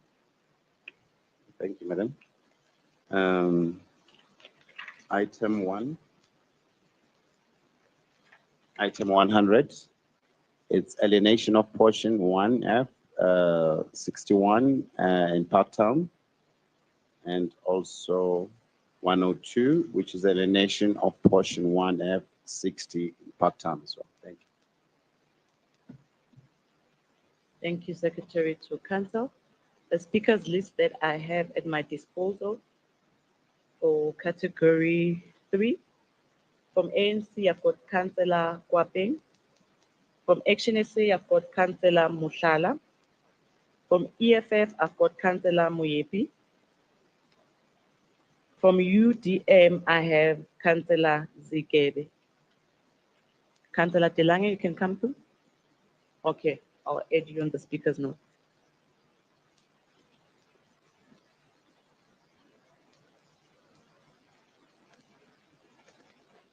I'll start with ANC, Councillor Kwapeng. Evening, Speaker. Greetings to you, Speaker. Greetings to the Executive Mayor, Paula Sainyova, who delivered this freedom for us. Greetings to the Chief Whip, MMCs, Chairs of Chairs, Committee Chairs, and Councillors of Mthembu, Lebabang. Greetings to the gallery, and greetings to the resident of Johannesburg. I stand on the items that have been presented by the Secretary of Council. Before we know this, I think Chief Whip was on Kolela that I needed to tell who MMC were to Councillor Mnis. Uthi ayinabungozi le nto le qhuba mntana sekhaya. Bayayizwa because now they are feeling it bafuna ukusiveta to ama guest house, ama clubhouse ukuthi singawatholi. In fact, this clubhouse, it's not run for family business. They must go out there. We must contest the space. Clubhouses. So they must all go out so we see who's been owning this clubhouse or whatever that they call it. The South must be like the North. Ziafana is to make sure that we contest the space, and we need transformation on this else that we are seeing being held for many years. With that, we note as the NC, we note all the items that have been presented. Thank you. Thank you, Councillor Kwapeng. Action SA, Councillor Mushala.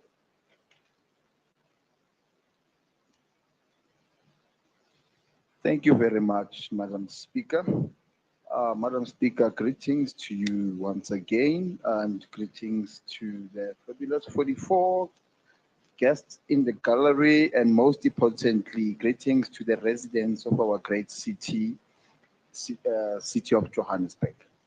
Madam Speaker, I would like to applaud the Economic Development Committee on the sterling job that it's doing. As Councillor Delang has mentioned, that we've spent almost 6 days deliberating on these matters to show how important these matters are, and we found each other on these matters. Madam Speaker, I would like to say, we as Action SA, the party that advocates for the localization of spaza shop, I rise to speak on the mentioned items regarding the sale of properties mentioned on category 3 from item 60 to item 110, respectively.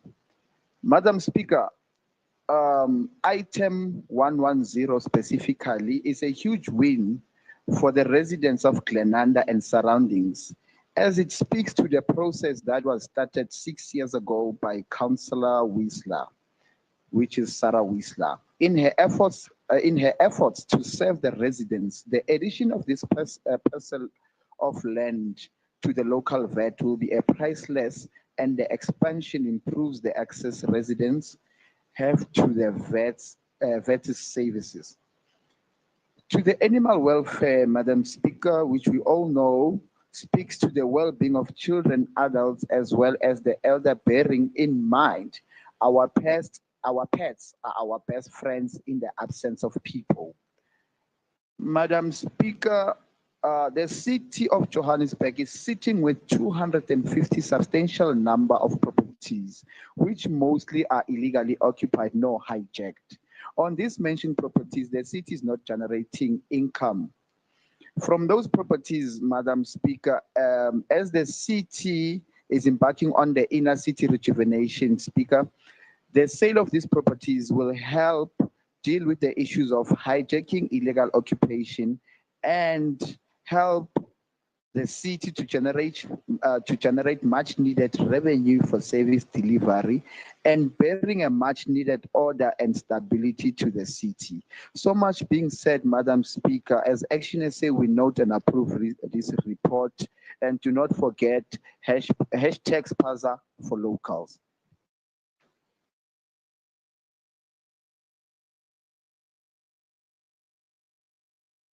Thank you, Councillor. EFF, Councillor Moyepi.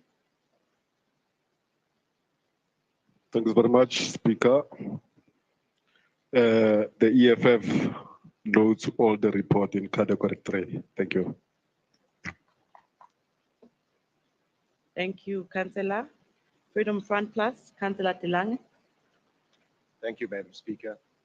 Madam Speaker, if you see these kind of sales, congratulations to JPC, because they executed it properly. Hopefully they can sell the properties for the land that they are valued, especially in the current market in Johannesburg specifically. When you put a property out for sale and it's correctly priced, it's correctly zoned, residential 1 or res 2 or res 3, depends on how big the space would be, and in the right area, your chances of selling the property is much higher. So this is what we should do. I wish within the portfolio of JPC, we've got 1,000 of these properties, because that's the way the city can leverage on their property portfolio and to make much needed income. And hopefully JPC will then channel that information. If you're running a business, if you make money this side, you must spend it to upgrade and maintain your property portfolio on the other side. So from the Freedom Front side, we are very happy with this kind of transactions going through. I hope there's many more coming our way so the city can actually get in enough money to maintain what we still have in the key. Thank you. Thank you, Councillor. UTM, Councillor Zikere. Njengoba sowazi Speaker, UTM ne-MGP notes the reports. Thank you, Councillor MMC Mnisi. Thank you, Madam Speaker. The commitment and dedication of the committee can never go in vain. I urge you, Council, to approve all the reports as presented by the Secretary to Council. Thank you. Thank you, MMC. Let me just go through the recommendation. We'll start with item 69. The recommendation are on page 69.6 to 69.7. Item 72, the recommendation are on page 72.6 to 72.7. Item 78, the recommendation are on pages 78.5 to 78.6.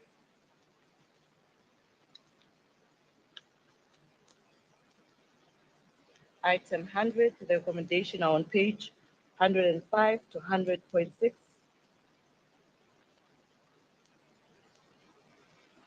Item 102, the recommendation are on pages 1.102.5 to 102.7.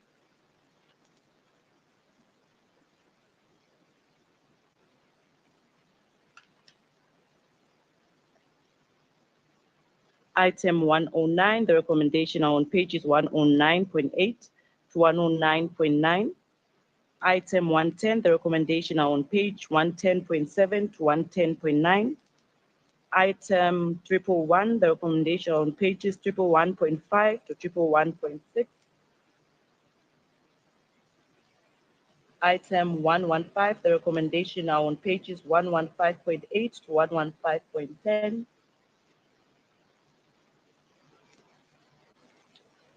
Item 125, the recommendation are on pages 125.7 to 125.8.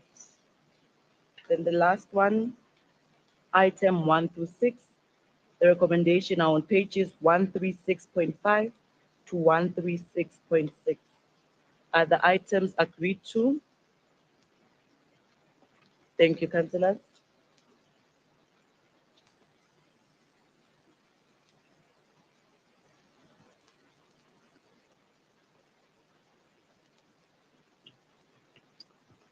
We're now on item 73, the next category, which is on leases. And that is the proposed lease of F516 Mayfair for commercial purposes via public tender. Item 74, that is a proposed lease of F522 Discovery for sports and recreation purposes. And then item 75, that's development and lease of remainder of F805 South Hills Extension 1 for community development purposes for the development of a community center or a skills development center. Item 76, that is a lease of F870 in Rotherport for community related purposes. Item 77, that is the permanent closure and alienation of a portion of road reserve adjacent to F1037 in Rotherport. Item 79, that is the proposed lease of F1848 in Sydneyham for commercial purposes via public tender. Item 80 is a proposed long-term lease of F4684 in Sepisong for business purposes.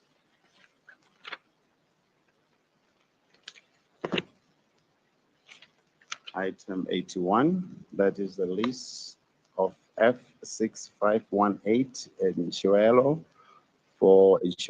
for a community and business related purposes. Item 82 is a lease of F7680 in Stratford Extension 3 for use as a community facility. Item 84 is the proposed long-term lease of F13501 Ivory Park Extension 12 for community facility and social related purposes. Item 99.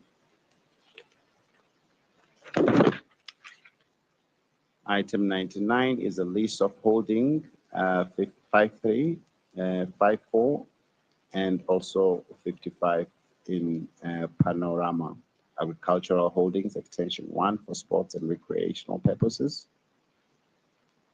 And we have item 106.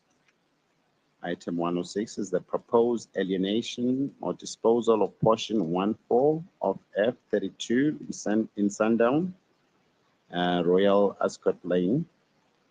And item 108 is the proposed lease of portion 360 of the farm, Bitport, 406 JR adjacent to Pechenron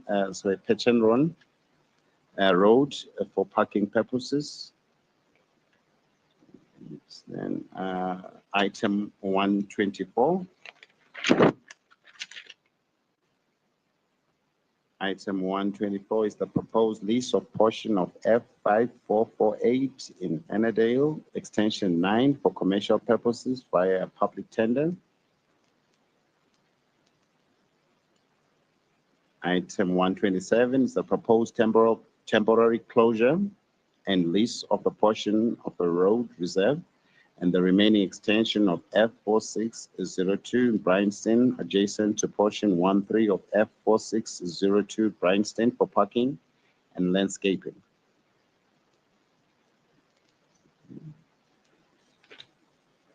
And item 29, and that is a lease of F1703 in Willow Park, extension 5 for sports and recreation purposes. Item 130 is a proposed lease of portion of F1856 Highlands North and a portion of the remaining extent of portion 27 of the farm Kleeffontein 58 IR for sports and recreation purposes. Item 131 is lease of F2864 in Blackberry for sports and recreation purposes.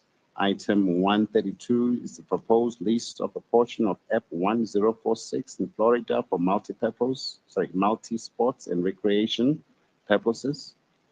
Item 133 is the proposed lease of a portion of F817 Florida Park for sports and recreation purposes.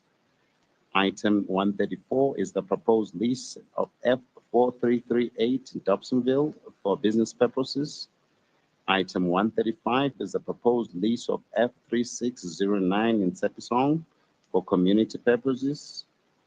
Item 137 is a lease of F2300 in Bedpoki, extension 5 for sports and recreation purposes. And lastly, item 138, which is the lease of ERF 8693 in Orange Farm extension 6.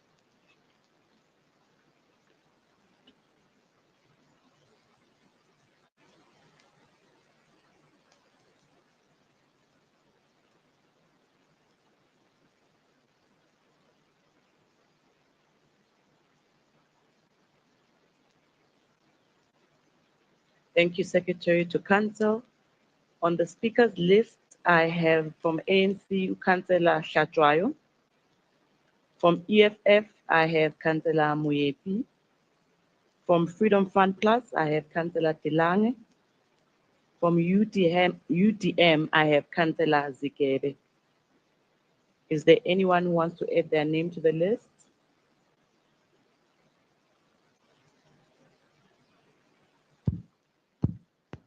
Thank you, councillors. ANC, Councillor Hlatshwayo. Greeting to you, Speaker. Greeting to Honorable Executive Mayor, Councillor Tata Morero, Whip of the Council, Councillor Zungu Yamagaishi, Chair of Chairs, Mayoral Committee, to the councillors of the Progressive Movement, fellow resident of City of Johannesburg. I rise on item category 4 as listed by the Secretary of the Council. As ANC, we note the report. Sithi qhubeka mamnisi usebenze, umsebenzi uyabonakala.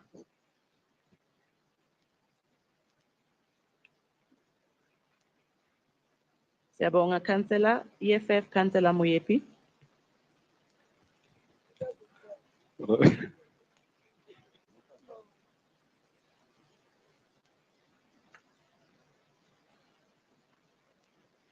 Thank you very much, Speaker. The EFF note the reports. Thank you.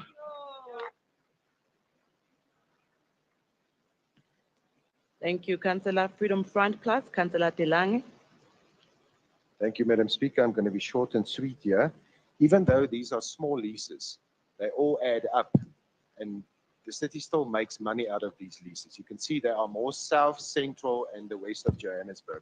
But JPC promised us, because they didn't come there with the right lease and rental values. They promised us before these leases go out again, they will be re-evaluated, even though they are lower, and it will be a fair market price. So what goes on in the north must also go down south, central, and west. Thank you, Madam. Thank you, Councillor Delange. UTM, Councillor Zikir. Thank you very much, Speaker. The UTM and NGP notes the report. Siyabonga, Councillor. MMC Mnisi. Thank you, Speaker. We appreciate the comments from Councillor Delange. We are requesting Council to note the report. Thank you. Thank you, MC. Let me go through the recommendations. Item 73, the recommendation are on pages 73.7 to 73.9. Item 74, the recommendation are on page 74.8 to 74.11. Item 75, the recommendation are on pages 75.8 to 75.10. Item 76, the recommendation are on pages 76.6 to 76.8. Item 77, the recommendation are on page 77.7 to 77.9. Item 80, the recommendation are on page 80.10 to 80.13. Item 81, the recommendation are on pages 81.6 to 81.8. Item 82, the recommendation are on pages 82.6 to 82.8. Item 84, the recommendation are on pages 84.7 to 84.8. Item 99, the recommendation are on pages 99.8 to 99.9. Item 106, the recommendation are on page 106.7. Item 108, the recommendation are on pages 108.8 to 108.10.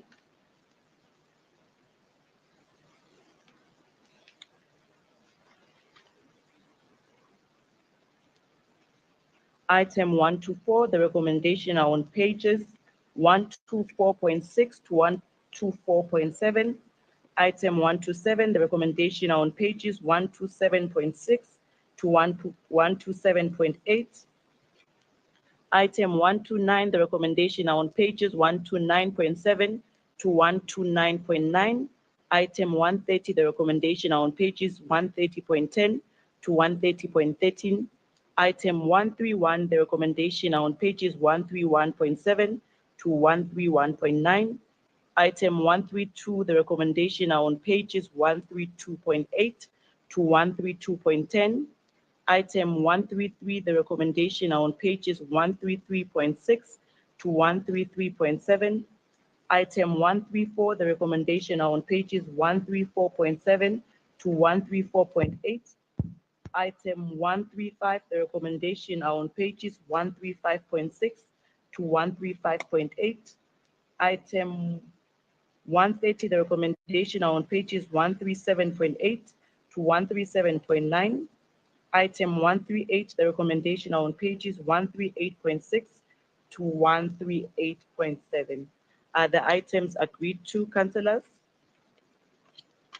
Thank you. We now move into the next category, which is acquisition. And that is item, starting off with item 89, that is an acquisition or expropriation of holding 1, Farm Mall AH for wastewater servitude over the Lanseria Airport node on behalf of Joburg Water. Item 19, it's acquisition or expropriation of holding 3, Farm Mall AH for wastewater servitude over the Lanseria Airport node on behalf of Joburg Water. Item 117, It is the proposed acquisition of every 9303, 9304, and 9305 Lanceria. It's Lanceria South, known as Hospital Hill. Item 118 is the proposed acquisition of R21, RE21, RE22, and F24 Woodmead for the upgrade of the existing Sunning Hill public transport facility. And lastly, item 121, which is the acquisition of privately owned land within the Southern Farms precinct for housing development purposes.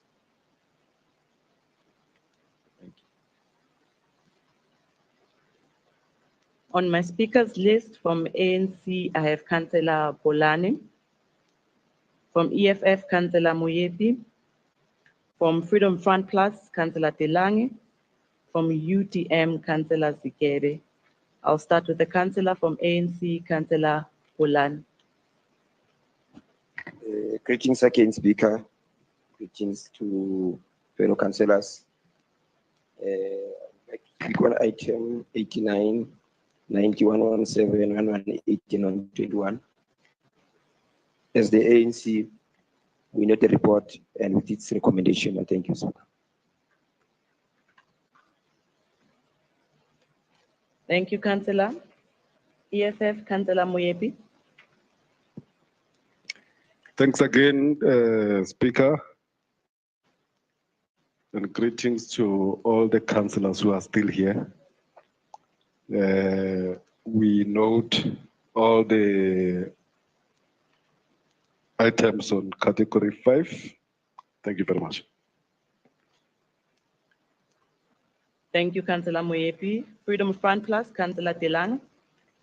Thank you, Madam Speaker. Madam Speaker, we will always try to assist the city, even within the committee. Item 121, the Southern Farm Mega Housing Property Development. We all agree, even in the committee, that we need to build affordable houses for the masses. We're very happy with that, but we must assist the city with this transaction. Madam Speaker, historic information came across my desk. There's issues with these land parcels that we want to purchase. Firstly, we did mention the market value. We feel these are overpriced. The city has been taken for a ride. But then there's more serious issues with these land parcels. Dolomite. How many housing projects has we seen that are state-funded or privately funded? They build those houses, 2-3 years down the line, they are cracked to bits. The roofs are falling into the houses. Is that the kind of product that we're going to house our Johannesburg people in?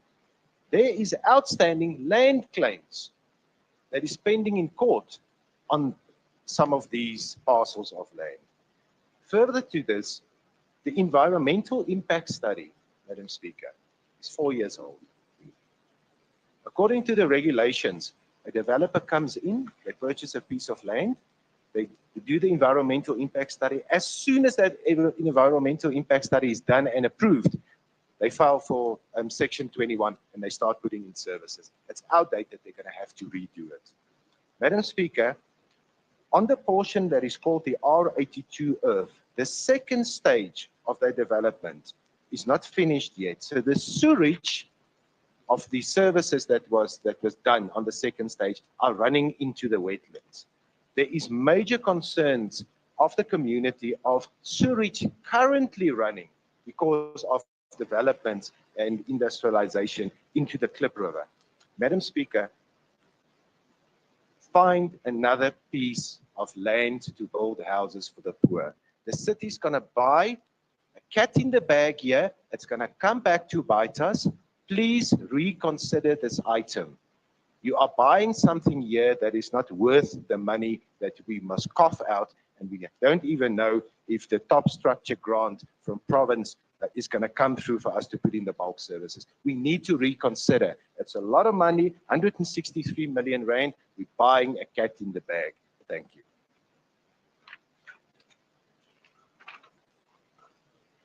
Thank you, Councillor Delange. UTM, Councillor Sigebe.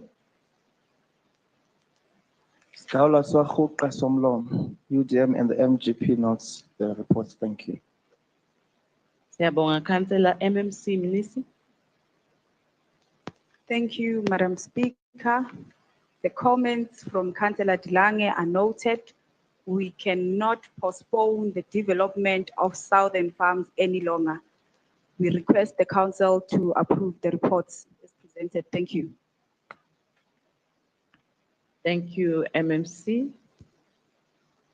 The recommendations are as follows. For item 89, the recommendation are on page 89.5. For item 90, the recommendation are on page 90.5. For item 117, the recommendation are on page 117.4. For item 118, the recommendation are on page 118.4. For item 121, the recommendation are on pages 121.8 to 121.9. Are these items agreed to, councillors?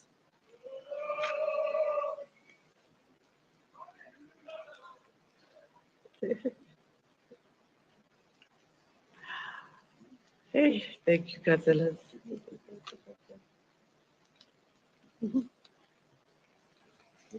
Category 6.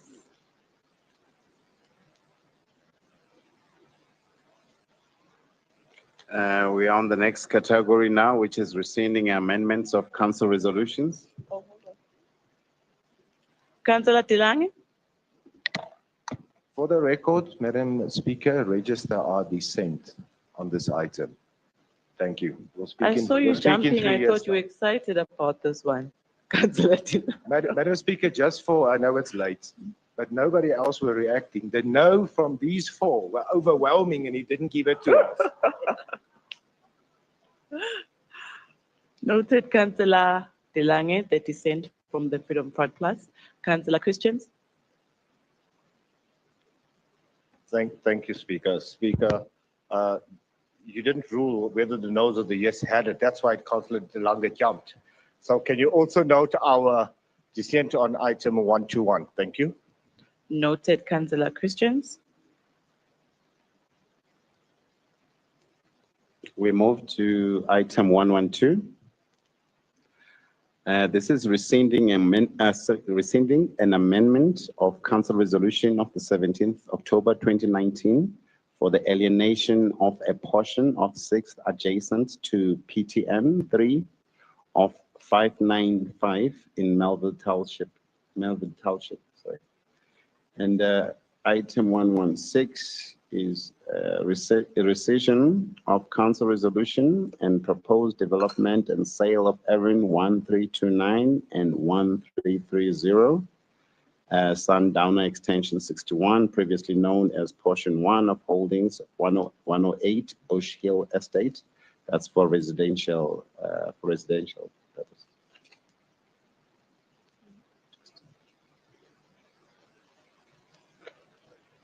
Councillors from ANC, you will help me here. The whip of council's handwriting, it's a doctor's one. I can't see if it's, I can't make it out if it's Councillor Mava. So the speaker, Marsha. It looks like there's a V instead of a S. It's doctor's handwriting. So it's Councillor Marsha. Councillor Marsha from ANC. The floor is yours. Thank you very much, Speaker. Let me firstly greet the Executive Mayor, Chief Whip of Council, Chair of Chairs, our progressive MMCs, fellow councillors, and the residents of Johannesburg. I rise, Speaker, to table the items tabled by our Secretary to Council regarding the rescinding and amending of previous council resolutions. Speaker, our decisions as a council embody the needs and expectations of our community. And it is our duty to ensure that these resolutions remain relevant and effective. Over time, circumstances change. New information comes to light, and what we once seemed like the best course of action may no longer align with our community's current priorities and values. It is essential that we remain flexible and willing to revisit our earlier decisions.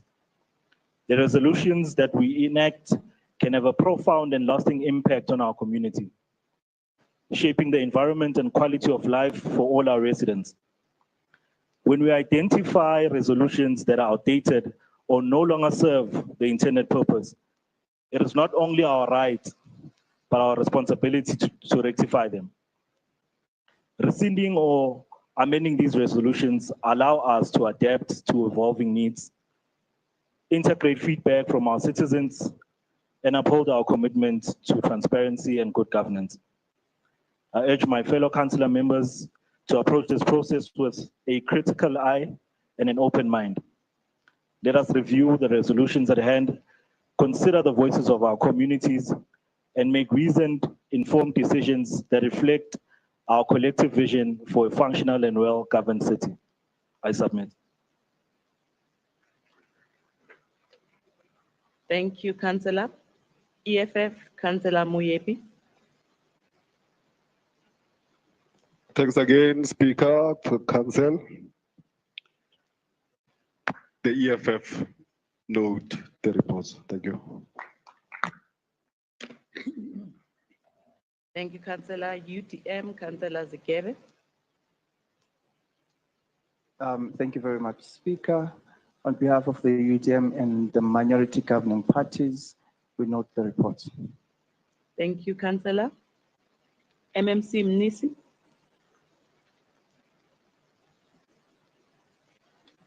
Thank you, Madam Speaker. We ask Council to approve the reports. Thank you. Sabonga MMC.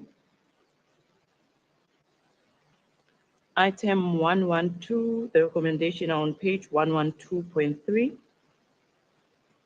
Item 116, the recommendation on pages 116.10 to 116.11 are the items agreed to.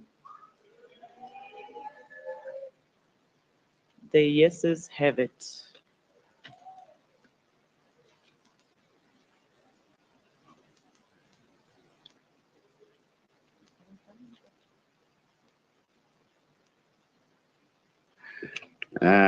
We are now on the category of transfers, starting off with item 120, which is the transfer of the remainder of the farm in Danville, 599 JR. And item 139 is the transfer of a historically developed provincial school located over F17 Orlando Ekaya to the Gauteng for the Department of Education. Item 140 is the transfer of historically developed court and police station facilities to the Department of Public Works for Gauteng Department of Justice. A portion of 1802 in Dlamini Magistrate Court, a portion of 1 Douglasdale Police Station, a portion of F794 Gallo Manor Police Station, and remaining extent of portion 78 of Farm Langlachte, 224 F1 Dobsonville and Dobsonville Police Station. And item 141 is the transfer of historically developed provincial clinics to the Provincial Department of Health, every 92 and 93, Fine Town F1035, 5203 in Shirelo, and that will be Shirelo Clinic F780 and 1765. In Zola, that'll be the Zola Clinic, then F4424 Orange Farm Extension 1 F1 in Lehigh Clinic in 9009 Cosmos City. And lastly, item 142, then that's the transfer of historically developed provincial school to the Gauteng Department of Education, Evan 176, and a portion of 2098 Gladi, remainder of portion 129 of the farm in Redfontaine, 301 IQ, Chiswa School, F167, Davidsonville Primary School, F1264, Pennyville Primary School, and remainder of Farm Doncop 387 IQ in Soweto, Wardendale, Soweto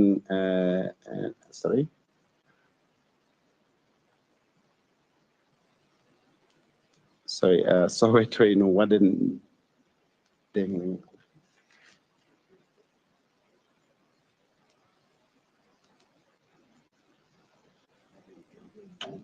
Warden Glen School, and that's in F236 Commercial Extension 34, Maibuye Primary School, F1221 Orange Farm Extension 7, Tato Primary School, F2985 and 2566 Naturena Extension 19, which is Naturena Primary School, and F12 in Orlando Ekaya, Didao Primary School, and that's the last item on that category.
encourages the perception that procurement processes can be ignored with impunity. Impact sits more often than any of the other committees, and while the committee harbors a sense of urgency to get the items dealt with timeously, the committee is at the mercy of a current administration that seems to not want to investigate items quickly or to bring quality reports of the results of such investigations to the committee to be assessed. Quite a few reports are sent back due to inaccuracies or for recommendations to be amended or for various other reasons. Thereafter, we can wait 6 months or a year or longer for such a report to find its way back to the committee. I've lost my place again. The city has, in the last 12 months, against a UIF register north of 13 billion rand still to be assessed, self-assessed its own UIFW expenditure at a measly 48.8 thousand rand. Internal structures are woefully inadequate if we cannot find our own issues and have to totally rely on the Attorney General to identify all our UIFW expenditure. A well-managed city would and should find as much, if not more, UIFW than the Attorney General. A well-managed city would proactively strengthen internal audit procedures so as to drastically reduce the incurrence of UIFW of its own initiative. But today, there is hope. Changes on the horizon augur well for the benefit of good, honest, and transparent government. The recent landmark High Court judgment in Nelson Mandela Bay comes to mind. No longer is resigning or being dismissed from the city a valid method of avoiding financial consequences. The committee can now recommend that money be recovered from previously employed city officials, even on the old items. Also, National Treasury is now taking a dim view of the prevalence of the chronic slow processing of items on the many UIFW registers across the country, and has issued a directive that all items on any UIFW register in any municipality as of January 23 must be finalized by December 2025. The city has 191 outstanding cases in this window. 148 of those cases date from before the 30th of June 2018. The committee will have to sit more often than we already do in order to meet this deadline, as the annual report must be our focus for 3 months after that is tabled in January 2025. And the administration will have to conclude those investigations at a faster rate than has currently been the case. The Democratic Alliance welcomes the strengthened impact terms of reference that have been approved in Council today. The improved supply chain management regulation amendments that have also been approved in Council today. The National Judiciary coming to the aid of embattled municipalities, and National Treasury taking a firm position in requiring municipalities to speedily process their UIFW registers and to substantially reduce their annual UIFW findings in the immediate term. These all work together to ensure more professional, accountable, and honest financial management in the near future, and hold the possibility that more of the city's finances will be spent where the residents deserve, on improved service delivery. While there are further guidelines still to be expected from National Treasury shortly, which can only be commented on when they arrive, I do look forward to the day when National Treasury issues a directive that makes value for money, which is noted in the MFMA, a requirement for supply chain regulations and UIFW condonation. The city of Johannesburg pays far too much for most of its services and commodities, and it's long past time that we were capacitated to recover some of that excess. The DA notes this report. I thank you.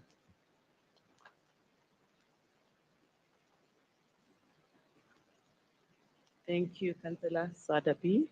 Apologies for butchering your surname. Councillor Van Smith, the feed is back online. UTM, Councillor Zegebe.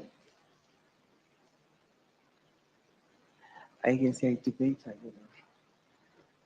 I rise on behalf of the UDM and the minority governing parties on item 22, motivation that council recover or certify as a recoverable and regularize the regular and unauthorized expenditure, October 2024.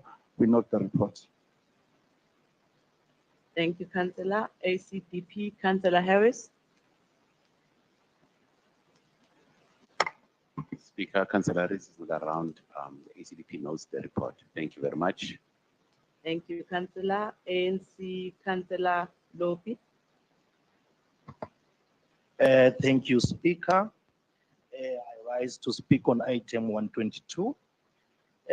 Speaker, I would like as well to follow the say of Chairperson of Comdev to say Vava's Day on 2010 when Simpiwe Chabalala scored an opening goal against Mexico. I stand here, Speaker, to regularize the UIFWs that happened while I was still at high school. But I'm happy that at least our terms of reference are then trying by all means to solve this crisis of backlog of the UIFW register, so that we can have our own internal audit that can submit the reports to MPEC in time, and then we can deal with this issue in time. The summary of all this, when I summarize it, I then thought of the Newton's first law of motion that states that an object will remain at rest or continue moving in a straight line at a constant speed unless acted upon by an external force, of which now the external force, it is the terms of reference that we've approved today. So I can now say to my young daughter that is 6 months, who is Emihle, she can be confident that at least there's something that is being done. And I'm happy, Madam Speaker, to say that at least the Supreme Court of Appeal as well, they've tried to pave a way for the municipal officials to be held personally liable for these UIFWs, because they just don't follow the supply chain management. They just authorize something that is not there. So as the African National Congress, with that motivation being said, Madam Speaker, I note this report. Thank you. Thank you, Councillor. MMC Masuku. Thank you. Good evening, Madam Speaker. And on behalf of MMC Arnolds, I wish to acknowledge the comments from councillors, but to mention that over and above what Councillor Lobby is referring to as a precedent set by the Constitutional Court, already the disciplinary board has started doing work. There are cases that were already referred. The report also came to council. And I do hope that councillors don't have amnesia, they remember that in terms of UIFWs and the work that the disciplinary board is already doing. So that's a step in terms of the government of local unity we are taking in terms of consequence management. Yes, we are also improving on our internal controls. I mean, there is improvement, more still needs to be done. And I think we must acknowledge that the work of MPEC, it's actually legislated, so there is nothing illegal that is being done here, because the committee, as the chairperson said when he was tabling, even mentioning the number of meetings that they've had to deal with the work of MPEC, especially as it relates to the amount of 985 million and 125 million of irregular and unauthorized expenditure.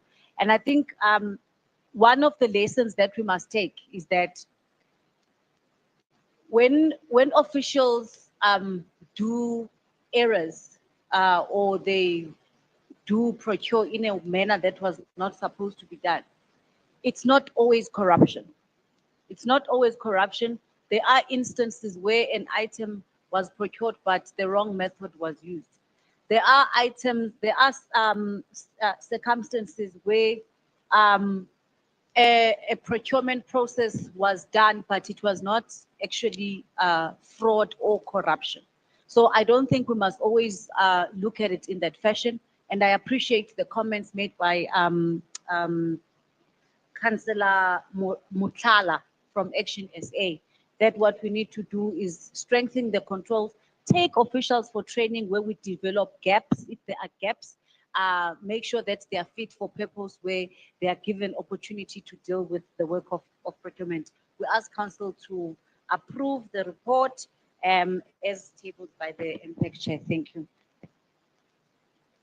Thank you, MMC member in charge, Councillor Raserute. Please close the debate for us.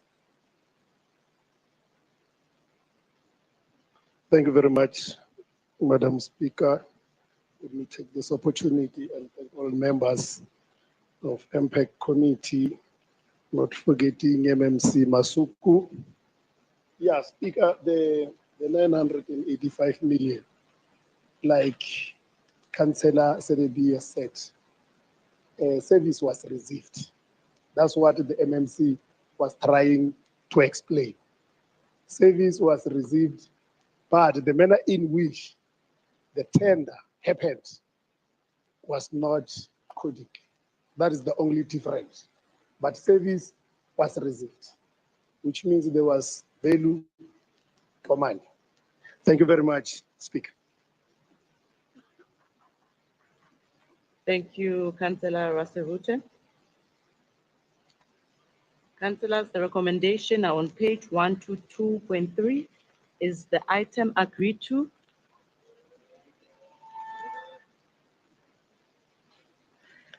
Yes, is have it.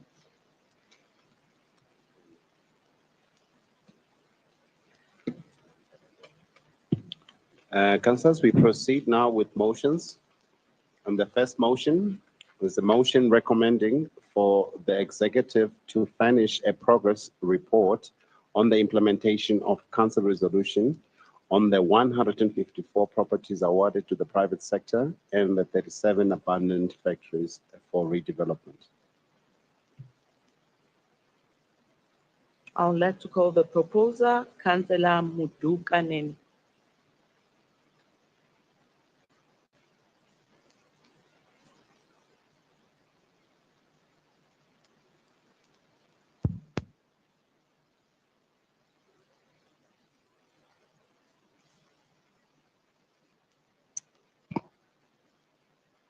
Thank you, Speaker of Council.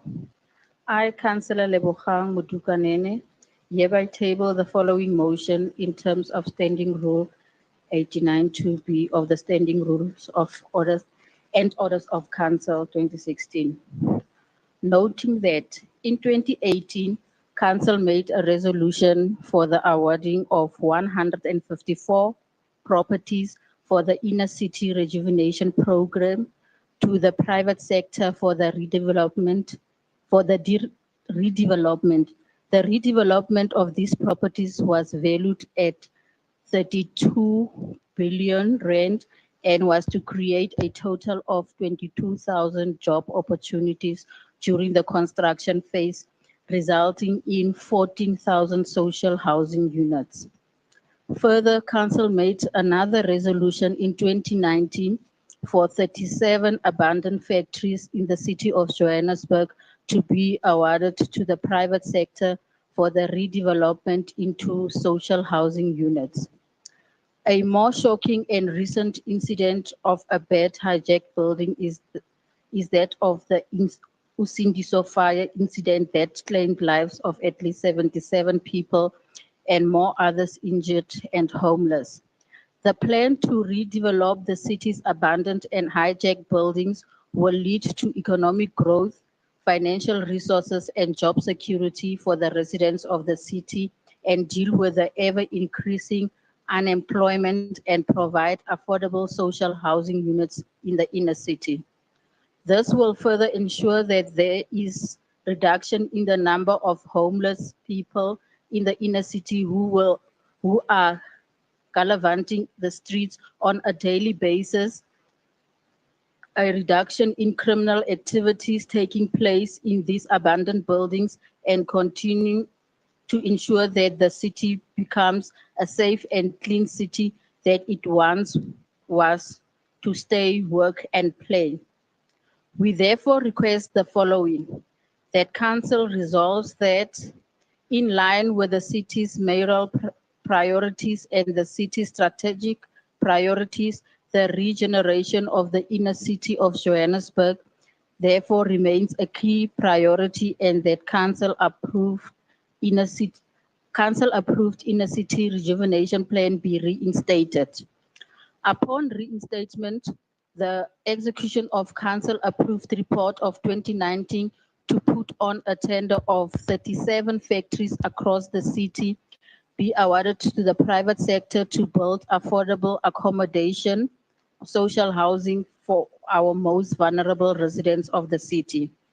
That Council be furnished with a progress report on the implementation of the Council resolution on the 154 properties awarded to the private sector and the 37 abandoned factories for the redevelopment on a quarterly basis. Thank you. Thank you, Councillor Mudukanene. Councillors, is this motion supported? The motion is carried.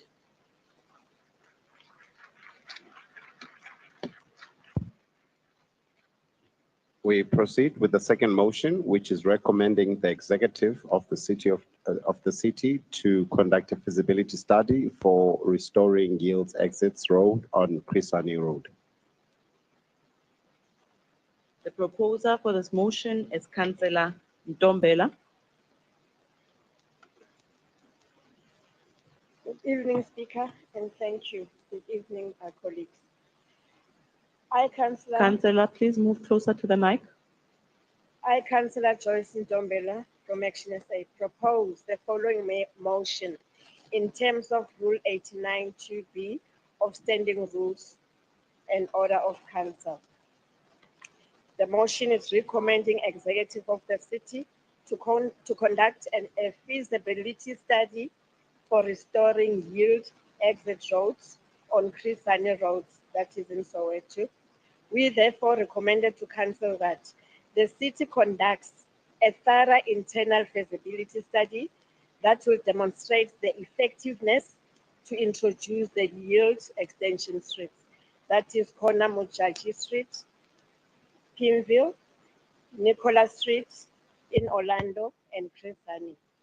Engage in with the local community road users and business through public consultation to gather feedback and support of the initiative of effective and efficient traffic flow, emphasizing the importance of balancing the traffic flow efficiently and road safety. Ensure compliance with traffic regulations and municipal guidelines when reintroducing the yield exit street on Crisani Road. We propose that a feasibility study be conducted 60 to 90 days after the approval in council, and report in this regard be submitted to council accordingly. Thank you, Speaker. Thank you, Councillor Ntombela. Councillors, is this motion supported?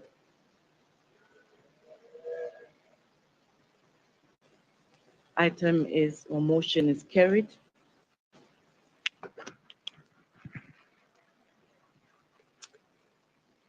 Councillors, we are on motion 3, which is for council to rescind the approval of the motion to rename Santon Drive to Leila Khalid.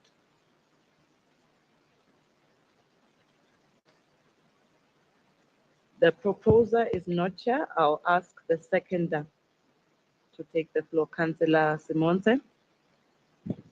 Good evening, Madam Speaker. Good evening to the House. I know we're all tired, guys. Just bear with me, Madam Speaker, on behalf of the MMC. Unfortunately, I have to leave for council business. The RT has received the interdict for the Tax Association in Soweto. The court has granted the interdict today. Business will resume as per normal from tomorrow. JMPD and SAPS has been notified, so they will be on board with us as well. Madam Speaker, on behalf of the motion, the GLU has learned from the GNU, where the Parliament has passed the Bella Bill before the elections. And once the GNU was set up, the parties concerned raised a few issues on the Bella Bill, whereby the President of South Africa placed it on hold after implementing it. Madam Speaker, from these lessons, we have found each other in the GLU, and therefore the Patriotic Alliance towards the motion. I submit. Thank you, Councillor Simonse. Motion has been Shalom, withdrawn shalom. and noted.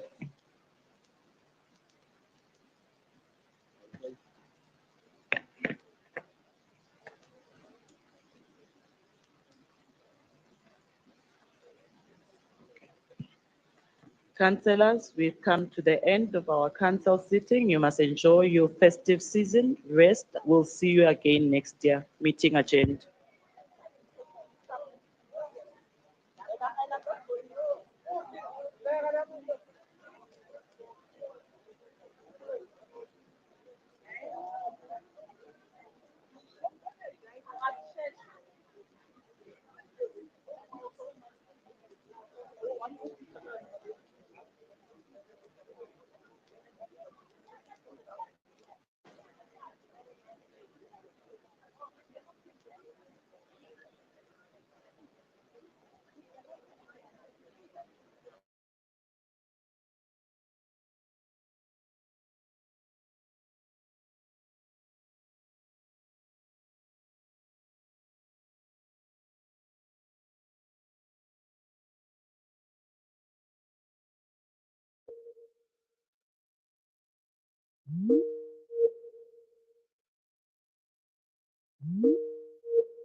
you.